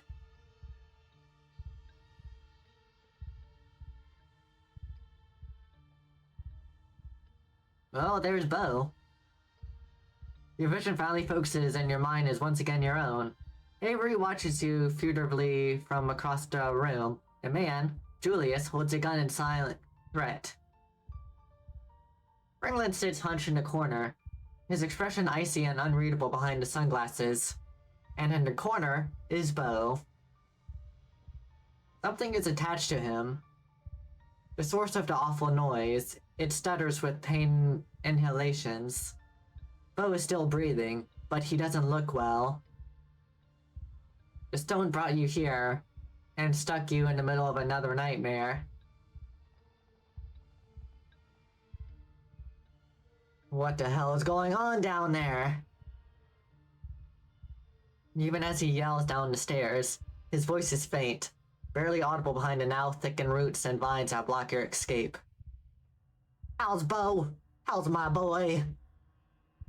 Let's bring the Scarlets up to speed. Julius, they look a little shell-shocked. Where do I fucking begin? Alright. Go the witch. I caught her doing some shit that should have been doing, and she offered me a deal that I kept to myself. Also, I think oh yeah, it's moving alright. Always wanted to raise a boy of my own. God never saw fit to give me the chance. She gave me the means to right that injustice. Only it obviously didn't quite go the way it was supposed to. Calloway's interfered just like always. Made it so I had to hatch him earlier than he was ready, and he came out hungry, too hungry for me to handle. He kept trying to get at me, so I had to hole up down here, but stuck since fucking Wednesday night. Damn roots won't let me leave, and they've clogged up the drain, so I haven't been able to call that witch and get her and make things right. But I'm a man of preparedness. Figured I could wait it out until Bo here decided to trespass. Guess he lost a tussle with my boy, and the two of them wound up down here with me. And that's about sums it up. I guess in the end, it's only fair. A son for a son. And birth ain't ever pretty, is it? It's not like doing it the old-fashioned way is all sunshine and roses. Just hope he winds up looking more like a person when he's done cooking. So you blackmailed a witch for a magic beans just so you could grow a boy? I watch what you fucking say to me. I'm not saying anything. I just wanted to make sure I understood your story. I don't give a shit about your story, Tremaine. None of that's a reason to shoot up a cop. I didn't even hit you, fucking pussy, and it was self-defense, cattle doctrine. What in the hell are you talking about down there? What are you doing with my bow? Calm down, Calloway. We got this situation under control. Just let us talk it through. Do we have it under control?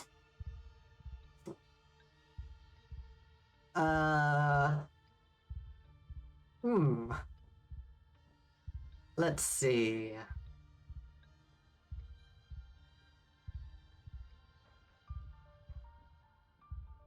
Bo, can you hear me? Are you alive? Where my daddy? I'm here, Bo, and your mama's just outside. Gonna be just fine, Bo. Doctor's gonna get you out of there, and everything's gonna be fine. I think I can see it. Look, all those bumps under her skin. That thing really did go deep. That thing is my son, and you'll address him as such. Sorry, Julius. Listen, clearly you need something. You woke up talking about the witch. You want to know where she is? I can tell you how to find her. If none of you does anything stupid, then I'll tell you what I know. Sounds fair?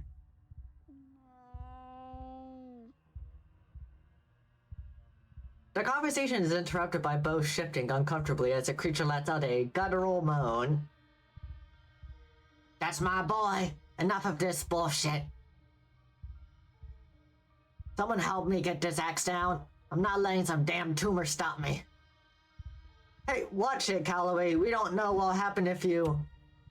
There's a sound of something being torn free from wood, and hacking at the vine-like tendrils blocking the doorway. But no progress seems to be made. For every piece severed, another grows in its place. Keen eye. Bo writhes in pain as you can feel it, his face twisting with pain. And in a mirror to his suffering, the house groans angrily as the meat nestled between the walls constricts.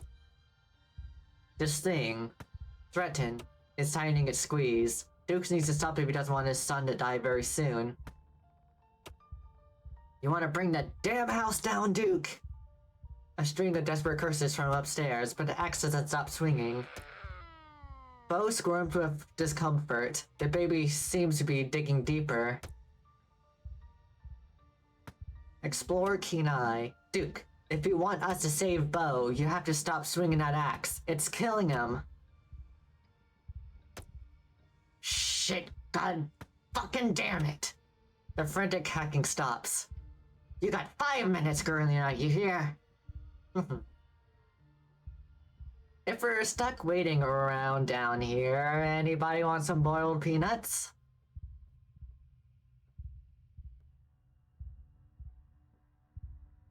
You hold up your bag of boiled peanuts. It has been reaped for so long now, it's taken on your exact body temperature.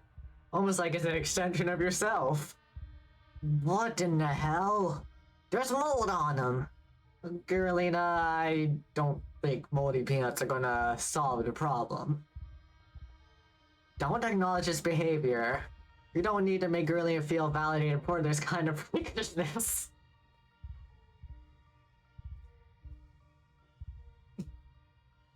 Tabitha, why?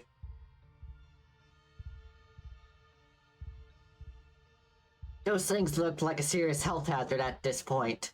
They should be burned. Okay, no one wants the peanuts. Got it. Bo and the baby.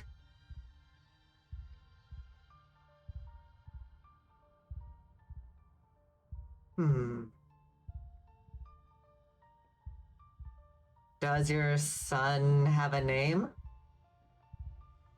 You don't name kids till after it's born. Even I know that. Bad luck if you do it early. Bo and the baby. Dr. Kelly died last night. Even if Bo survives this, I don't think we can get him the help he needs on time. She's dead? How? Her and her kid are both missing. Lots of blood at the scene. Whatever happened, it wasn't pretty. That makes this even easier then. The Calloway kid is dying no matter what. Bo and the baby. Can it talk? He's barely a day old, of course he can't talk yet. And is making noises. It kinda sounds like babbling, right? Like babies do? How about it, baby? Can you say mama? The baby makes a horrible sound that is not even remotely similar to mama. Avery's trying really hard. Bo twitches, his skin blossoming with fresh bruises as that thing takes more of them. Oh dear. Bo and the baby. And what exactly happens after this thing is finished? Do you think it's just gonna be a normal kid? Would you say that about those little premature babies they keep in the incubators? We don't know what he's gonna look like, but that doesn't matter, because he's my son. And I love him. And I know he'll get big and strong if he just gives himself enough food. Even if he doesn't change, he's kinda cute like this anyway. Definitely weird, but cute. Bo and the baby.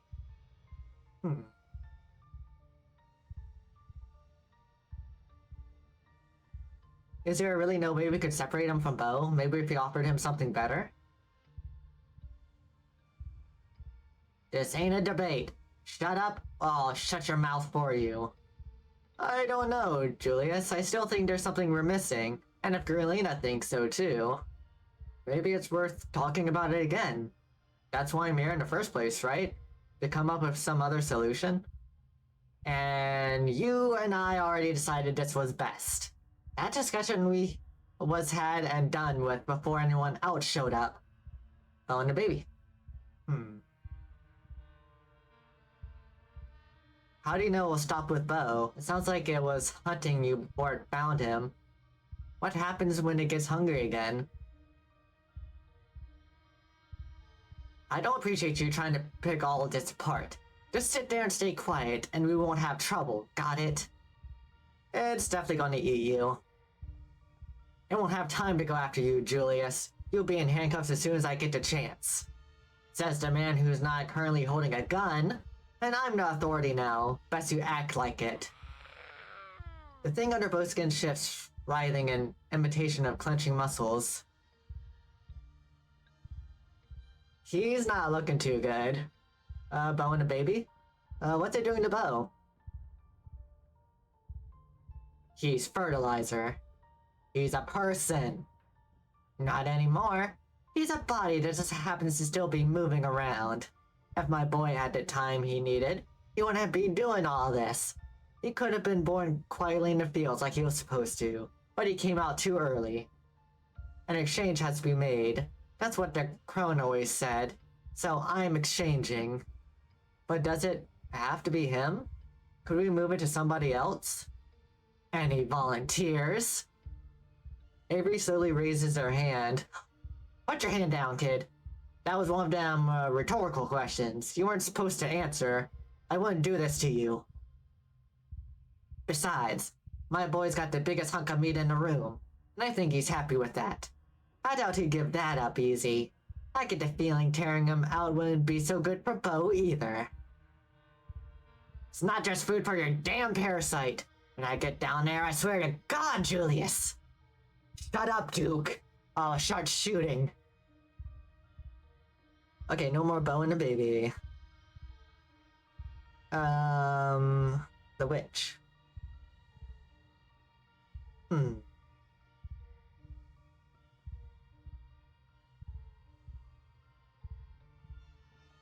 She clearly betrayed you. This doesn't seem like what she promised, doesn't it? Damn it! None of you people have any patience! He needs time, and he needs food. It can't be easy making a baby this way. Not easy making it the normal way either, from what I hear. But isn't it still beautiful even the way it is now? It's eating a man alive. It's horrifying. The cop is right. That thing is obviously an abomination. If it were up to me, I'd just kill the thing and be done with it. All I want is to get out of here. So whatever does that faster seems like a great idea. And that's why you're going to sit in a corner until I say otherwise. I don't need anybody stepping in to pull some hero shit. Got it? Bo seems in a bad way. His eyes are glazed. His jaw slack, except where the roots of the childlike thing are holding it in place. His body can't take much more.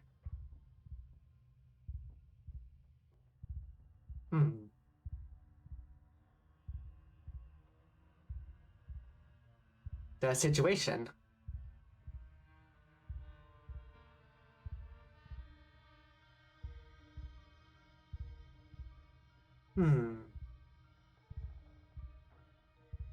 Have you thought about what happens after this, Julius? The sheriff's dead. I should have disarmed that trap. I knew it. I just didn't think anybody else would be coming. Don't blame yourself, kid. The sheriff knew better. That's why none of these boys ever come around here. They know they've met their match. And to answer that thinly veiled threat of yours, I can't say I give much of a shit. Right now, in this moment, I'm here, my boy is here, and we've got our happy little family. You're going to be tried for murder, Tremaine. But Julius doesn't answer. He just watches in silence as the shriveled creature continues to slowly kill Bill. Julius, dude, we gotta do something. Bo's in a lot of pain. This can't be what was supposed to happen.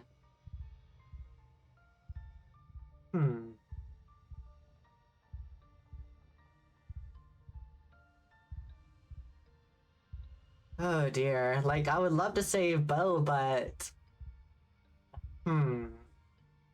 I feel like it's already too far gone. Like, its roots are at every inch of his body and house.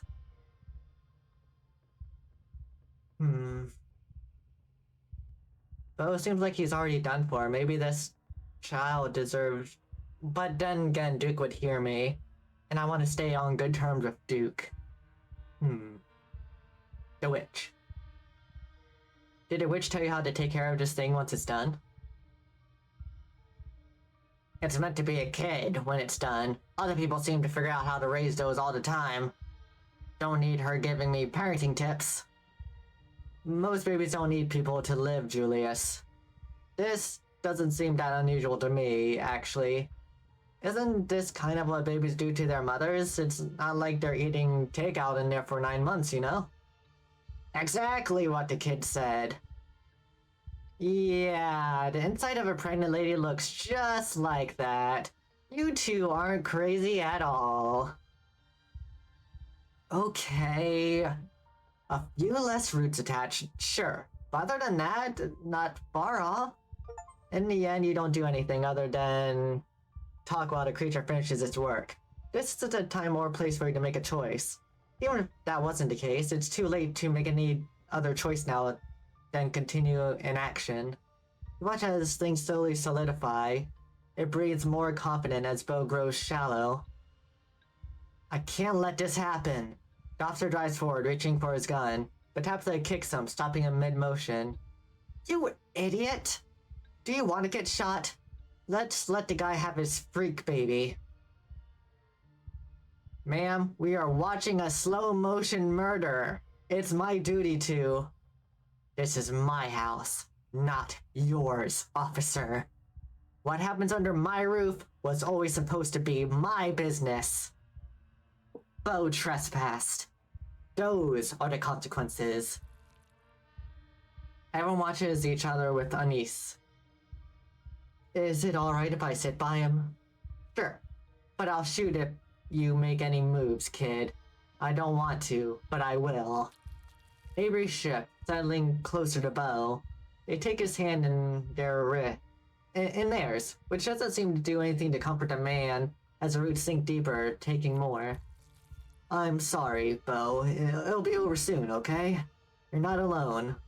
Nobody should die alone. I can't die. Mama would be sad. But he does. The thing finally pulls away from what's left of Bo, and in place of the dead man's breathing, its ungodly cry fills the room. It's all right, boy. The creature's connection to its room has been severed, and the house groans unnaturally, straining under the weight of the meat that infiltrated its walls. The faucet in the corner of the room finally unclogged, bursts to life, and water pours out onto the dirt floor. And the vines blocking the door go slack. You want to contact the witch? Well, here she comes. That water is how I do it. Spring water. It's like her, internet. But Julius is interrupted by a figure stepping onto the basement stairs.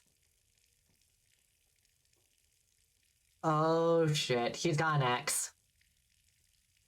Bo. Oh god, Bo! That can't be him! That can't be him! You stay away, Duke. Nobody else needs to die today. They sure as hell do! He's on Julius in seconds, axe rising and falling in a bloody mess. Well,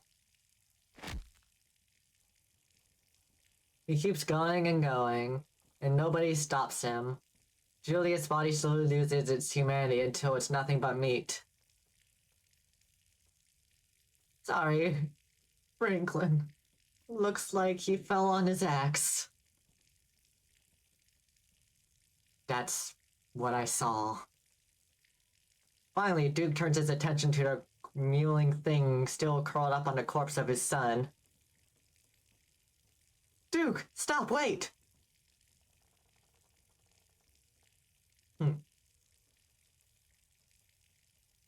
What the fuck? What the fuck? Auntie? I feel like that's what I would be doing at the moment. What the fuck? What the fuck? Your hands are wet. The water spreading, pooling around you, making the floor slippery with mud. Duke, please, it's just a baby. I didn't know what it was doing. I'm sure this must be awful. I can't imagine what it's like to lose a son. He ain't lost. I just saw him breathing. He just needs help. That's all. Also, I'm gonna go get some more water since that ad break is coming up, so be right back. Hmm.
I'm back.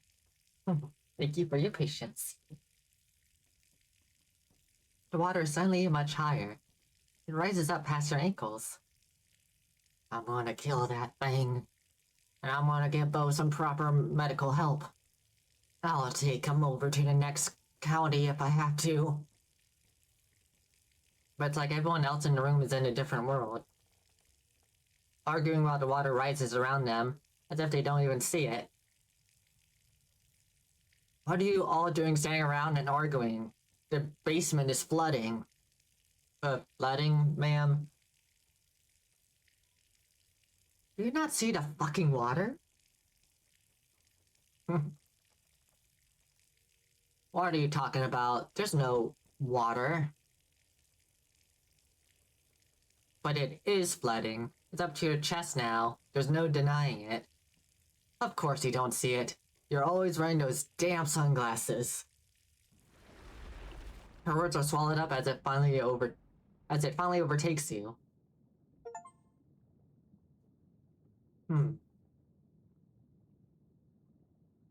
You feel like you're choking. There's water in your lungs, or there should be. Your ears are filled with the sound of rushing currents. It's cold and dark, and there are people screaming somewhere. Oh, hello. There are bodies in the water with you. They're all dead. 1,000 corpses, 1,000 homes, all torn to pieces. But the flood recedes. It hasn't happened yet. Oh? You are the mother of a daughter, and your daughter has told you about her terrible dream. Huh, my cursor is an eye now. It's going to kill everyone. You're not the one who... You're not the one who had the vision. Not yet. It has only been described to you by the daughter you have been teaching, as your mother taught you. You're the only one who can stop it, Mother. But you won't be strong enough. Her words are heavy. Hmm? Interesting.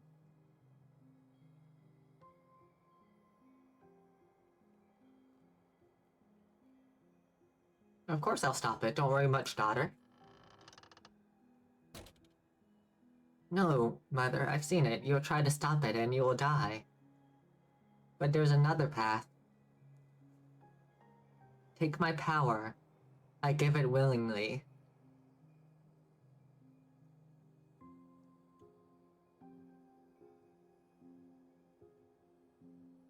It can't be that I'm destined to lose to you. It's too cruel. There's one way you can keep me with you. Take my power. I'll live in you as I once did. I'll never leave you. Hmm?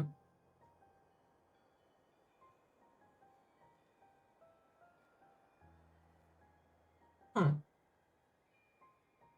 Accept and take your daughter back? You accept your daughter's decision. She is not the child she once was, and there is a confidence in her that you have no choice but to respect. You take her back. Her power becomes yours. The flood does not come. The village is saved, and no one ever knows the sacrifice that was made for their lives. No one but you. Years have passed. You outlive everyone you used to know. You move on. You meet new people. You start a new life. You have another daughter. This time the vision is yours. The piece of your first daughter that lives in you shows you what is coming. Rotting bodies in the streets. The smell of sickness on the wind. Church bells ringing for an endless parade of funerals. An entire city whose gates will never reopen. Everyone inside the walls falling to the curse of the plague. You are among their number. Your body no longer strong enough to heal, even itself. You're not enough to stop it. Not as you are. There is another path. A narrow thread. If you were stronger, you could tug at it and unravel the tapestry of the future. Mother, what's wrong?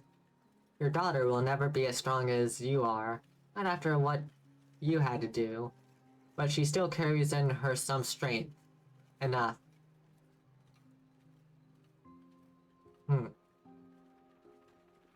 Take your daughter back. You do not offer her an explanation before trying to take her back. She rebels. Her power is weak, but enough that she is not easy to contain. She is frightened.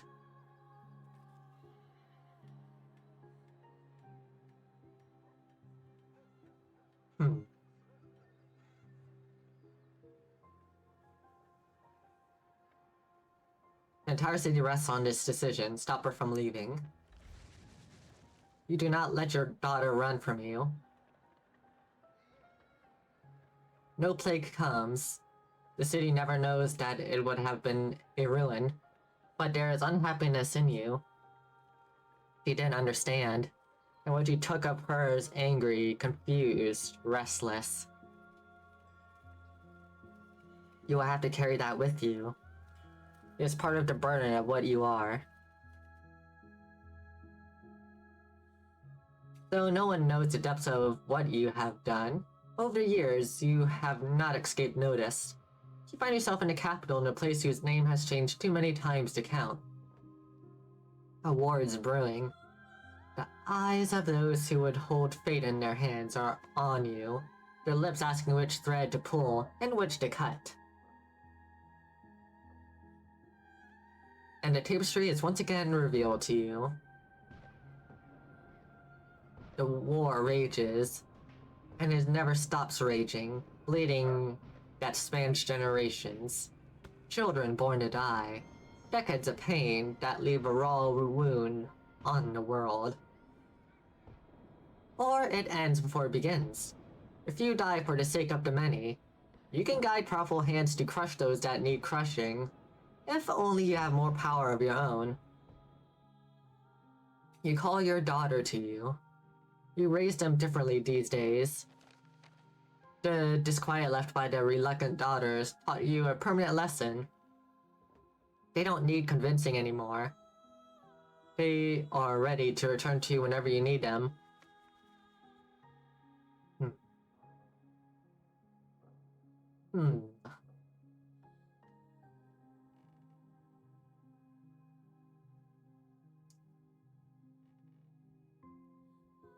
Let her be free and plunge land into generations of war. You have a change of heart. It has to end sometime. You let her go. Hundreds of thousands suffer. Countless lives are cut short. Your daughter is among them. Even in her privileged place by your side, the war reaches her, and the both of you burn along with everyone else. You saved her for nothing. But of course, that's not how it happened. Oh. Take her back and stop the war before it starts. This daughter joins her sisters easily, as she has been trained to do. You're the only one who will remember her sacrifice and her name. A small rebellion is crushed before it becomes a revolution. The people in power are happy. You leave. You don't want to see any more visions of war. You set your sights on a place where there are no kings.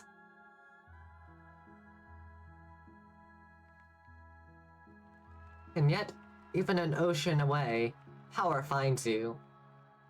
A man with aspirations. Anyone can hold power here. You have discovered, if they are vicious enough to want it. The hunger in him senses the power in you. And for a time, you humor him. You allow him to give you a life of comfort. You and your daughter. You don't see a future where he ever grows more powerful than you can manage. Not until the visions come. A war like none the world has witnessed. A fledgling nation devoured in a nest. A man who sits on a throne where none was meant to be. The world was under his cruel fist, bowing to its crushing weight. The very ocean stained red by his influence. He is already on his way. You realize too late. You have been too close to him to see it. Your choices have already narrowed. The war is coming whether you strike now or not. The loose thread sticking out from a mass of blood, with you too weak to grasp it. But you have a daughter. You always have a daughter, until you don't.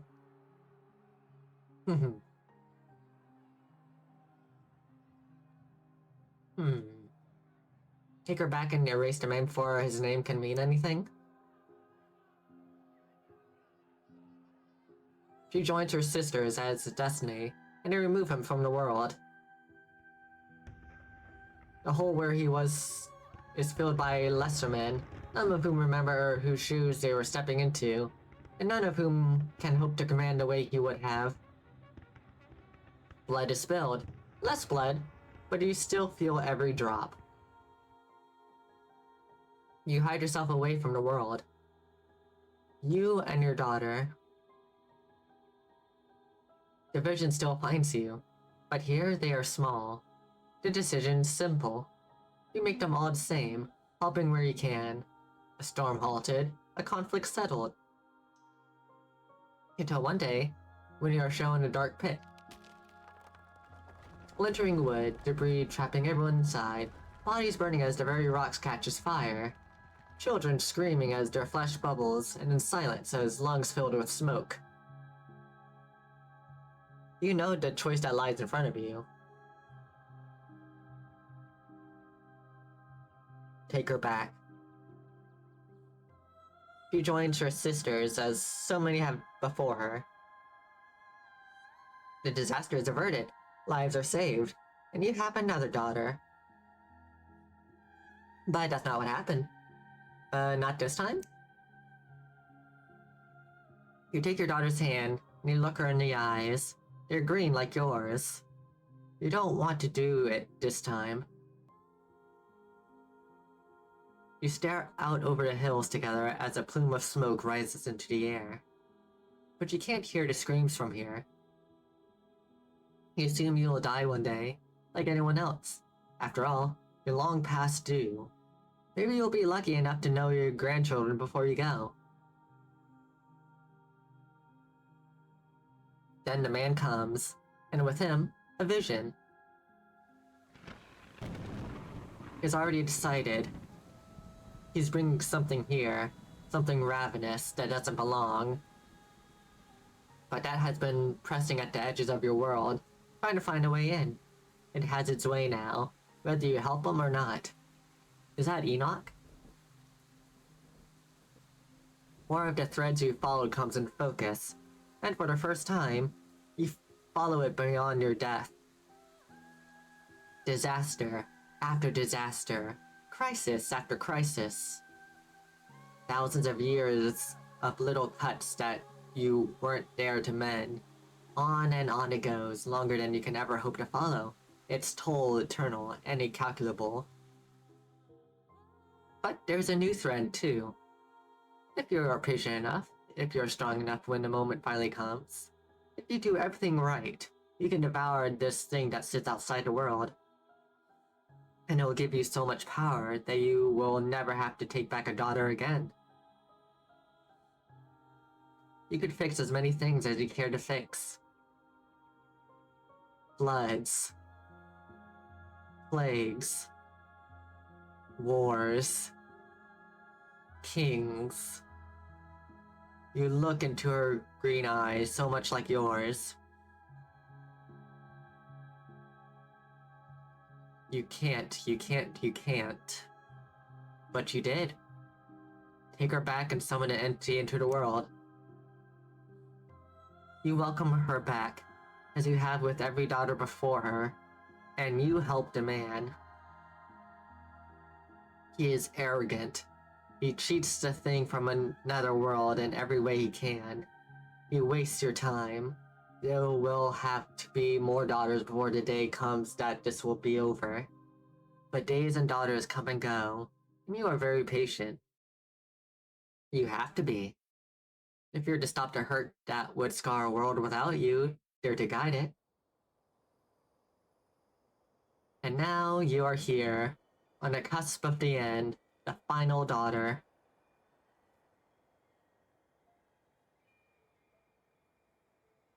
Gerlina? Tabitha?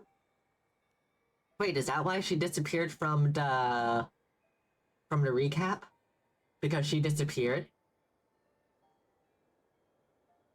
Oh, the plot thickens. Keen eye. Tabitha wipes her wet cheek, doing her best to hide her tears before anyone can notice them. What are you two doing here? Are you real? Yeah, we're real. Are you? I don't know. Probably? I wasn't expecting anyone to see me off. I especially wasn't expecting the two of you. So that means you've made up my mind? Yeah. Don't try to talk me out of it. It won't work.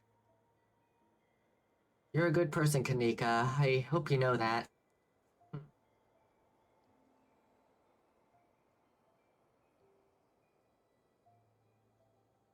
I forgot you. I can't believe it. All day it's like you just didn't exist. That's weird. I can't even remember that I forgot about her. Yeah, it's part of all this. Soon enough, you can go back to forgetting, and it'll be like all this never happened. You won't even know to be upset about it. What exactly is she trying to prevent? Do you even know? That thing that Enoch brought, whatever it is, breaking out and causing havoc. And all those disasters my mom would be able to stop if she takes its power for herself. She'd be able to fix the town and make it so people can actually leave again. Irlina, don't you want that? You could forget about everything that happened earlier today. Things could be okay between us.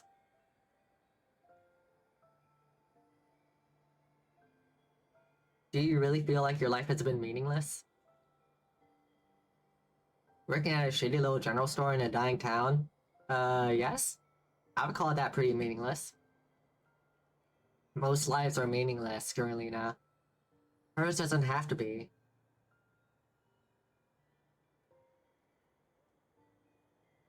What decision? You saw that whole vision thing, right? Generations of people are going to suffer if I don't help her. Look, I want to do what I was born to do. I want to save lives. Carolina, more than most people could in a lifetime. It's the only sensible thing to do. Hmm. How do we know any of that really happened? It happened, Gurlina. Which means that if I don't go through with this, I'll know everything my mom could have stopped will be my fault.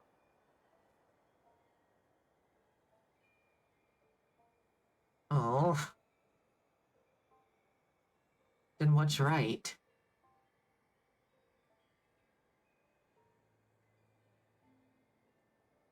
Hmm.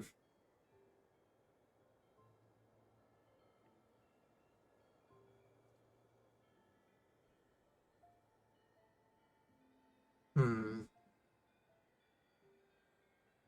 You don't have to do this, Kanika. Yes, I do. You saw what's going to happen if I don't. What am I supposed to do? Go back to my normal life after this, knowing how many people are going to suffer through the generations because I was too selfish to save them? How could I ever live with myself? Kenai, Tabitha tenses.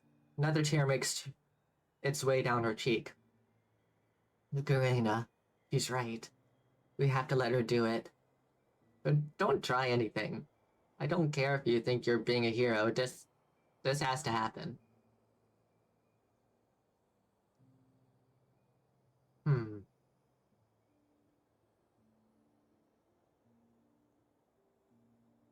Tabitha, how much did you know exactly about our family's history with all this? Please, don't ask me that. You know I can't give you a good answer. It doesn't matter, anyway. Not anymore. You've seen enough of it to know that this is the right choice.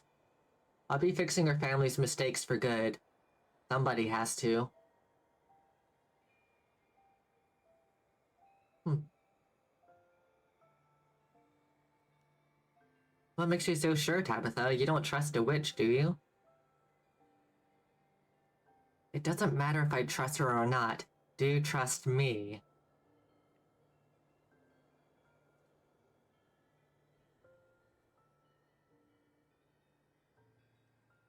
Hmm. No more vague nonsense. Can someone just explain in plain English what's exactly going on here?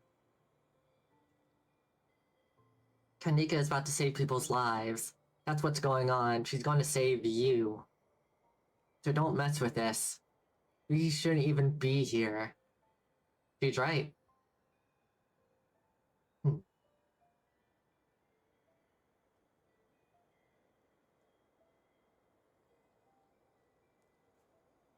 Hmm.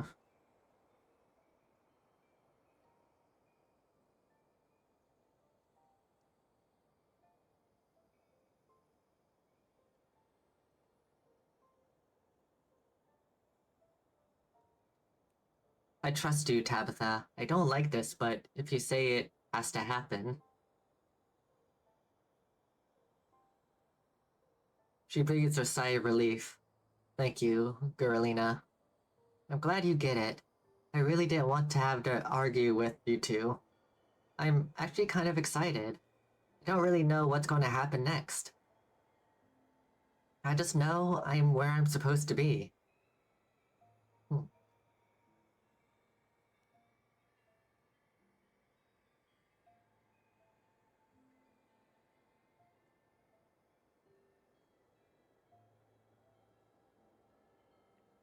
Thank you for doing this on behalf of everyone who won't know how to thank you themselves.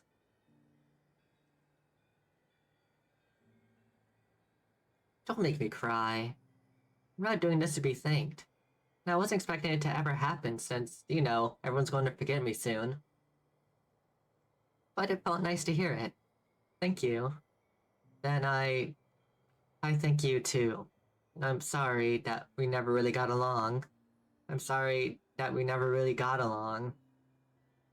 I always thought you were an admirable person. You always stuck to your guns, and I respect that. Even when you really shouldn't have sold that stupid store to me years ago. I wish I said it before now. I wish I'd been nicer to you while I had a chance. Holy shit, you're actually apologizing. It's true, you've always been a huge bitch to me. But that was our thing. I can't really see it as anything but small and petty at this point. It's not like I care about the store now. The only real purpose was making sure I was here when I needed to be. So, no hard feelings, okay? Della would flip if she knew about this. Her two besties actually burned the hatchet, but she won't remember me soon anyway. Everyone will forget. Oh, maybe not everyone, though. Maybe not you two. I think I'd like that. For a second, you struggled to remember why you were here. There was something important happening, or someone important you had to find. There. It's done. It's over. Tabitha wipes away a tear. You're not sure why she's crying. Aww.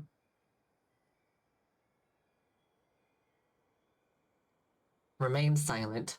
You say nothing, unsure of what you would even be responding to if you did speak. Tabitha glances back at you, and her eyes go wide as she notices the confusion on your face. Oh shit. You found me? That's what you came here to do, remember? Isn't that right, Tabitha? Tabitha seems to be...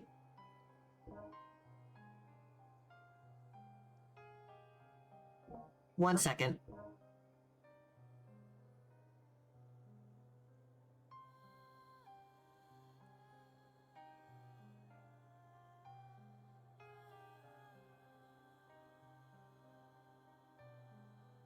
Tabitha seems to be made uneasy by Carmilla's presence, but the red-haired woman is right. You were here looking for her. Is it? Yes, I was worried everyone had forgotten about me. I don't know how long I've been stuck here. I hope it's not too late. We need to get back to town. We have to help Stella and everyone else. But before that, she wraps her arms around you, pulling you into a hug. She smells like herbal smoke and pine needles with a Vegas undercurrent of coconut. There is a comfort in the smell. It reminds you of something that begs for you to hold on to it, like a half-forgotten dream.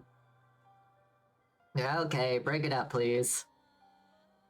I get it, you are very grateful to my cousin. Now, how do we leave?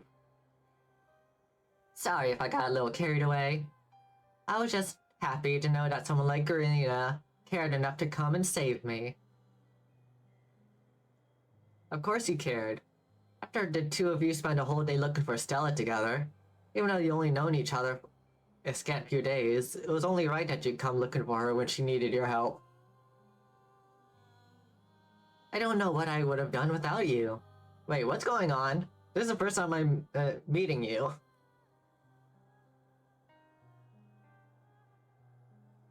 And you too, Tabitha, of course.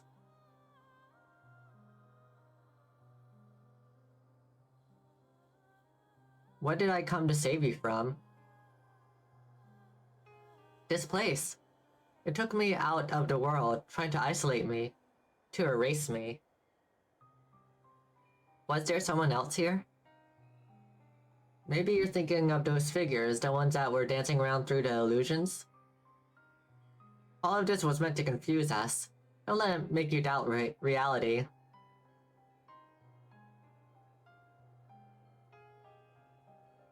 I feel strange. Oh no. I think it's trying to get its hooks back into you. She takes her hand in hers, her grip light and delicate. She takes Tabitha's too, though Tabitha squirms uncomfortably, like she finds the one's pleasant warmth unbearable. But you two have already broken free from the hold it had on you. It can't keep us here anymore. At the reassurance, the world shifts nauseously around you. It feels like you're being buoyed upwards, ascending rapidly, the dream rushing away, like water down a drain until finally you surface.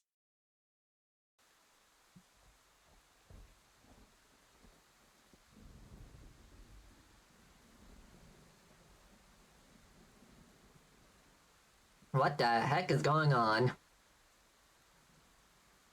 You're outside, it's raining. You have no idea where you are. Tulip? Janie? Wait, we're at his church now?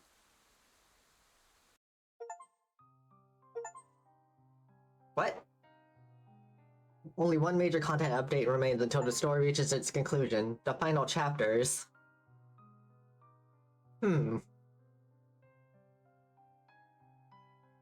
Stay tuned for updates on this final release by joining our... save right here then.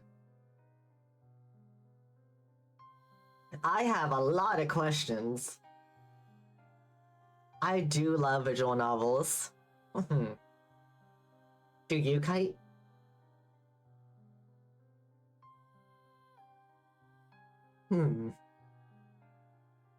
But that was chapter 5, which means one more chapter to go. That was a lot. And I think I have more questions than answers. Nice, Kite. I love streaming visual novel games, and I've done a number of them on my stream. But yeah, that was chapter 5, everyone. Now we just have to wait another year for the next chapter. I hope we don't have to wait that long. But it'll come. And we'll probably revisit the game again. Yeah. Yeah, this was a really good chapter.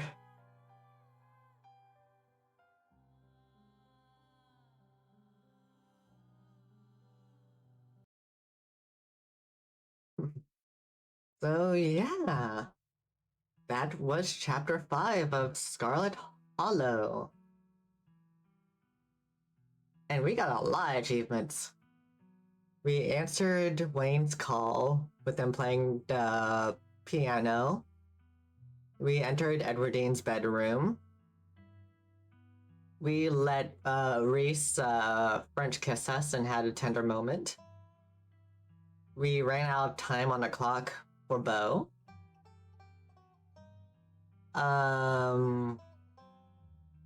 That the thing got birthed. We forgot someone. We finished episode 5. And we finished episode 5 with Talk to Animals in hardcore mode, and with Kenai and Hot. We did good. We did good. But this is where we would have to wrap it up of the night. But I will see who is online for us to raid, though, if you all want to stick around for a few minutes longer. And we'll see who is available for the raids. because there is a number of people available. And as for who to raid, how about we raid into...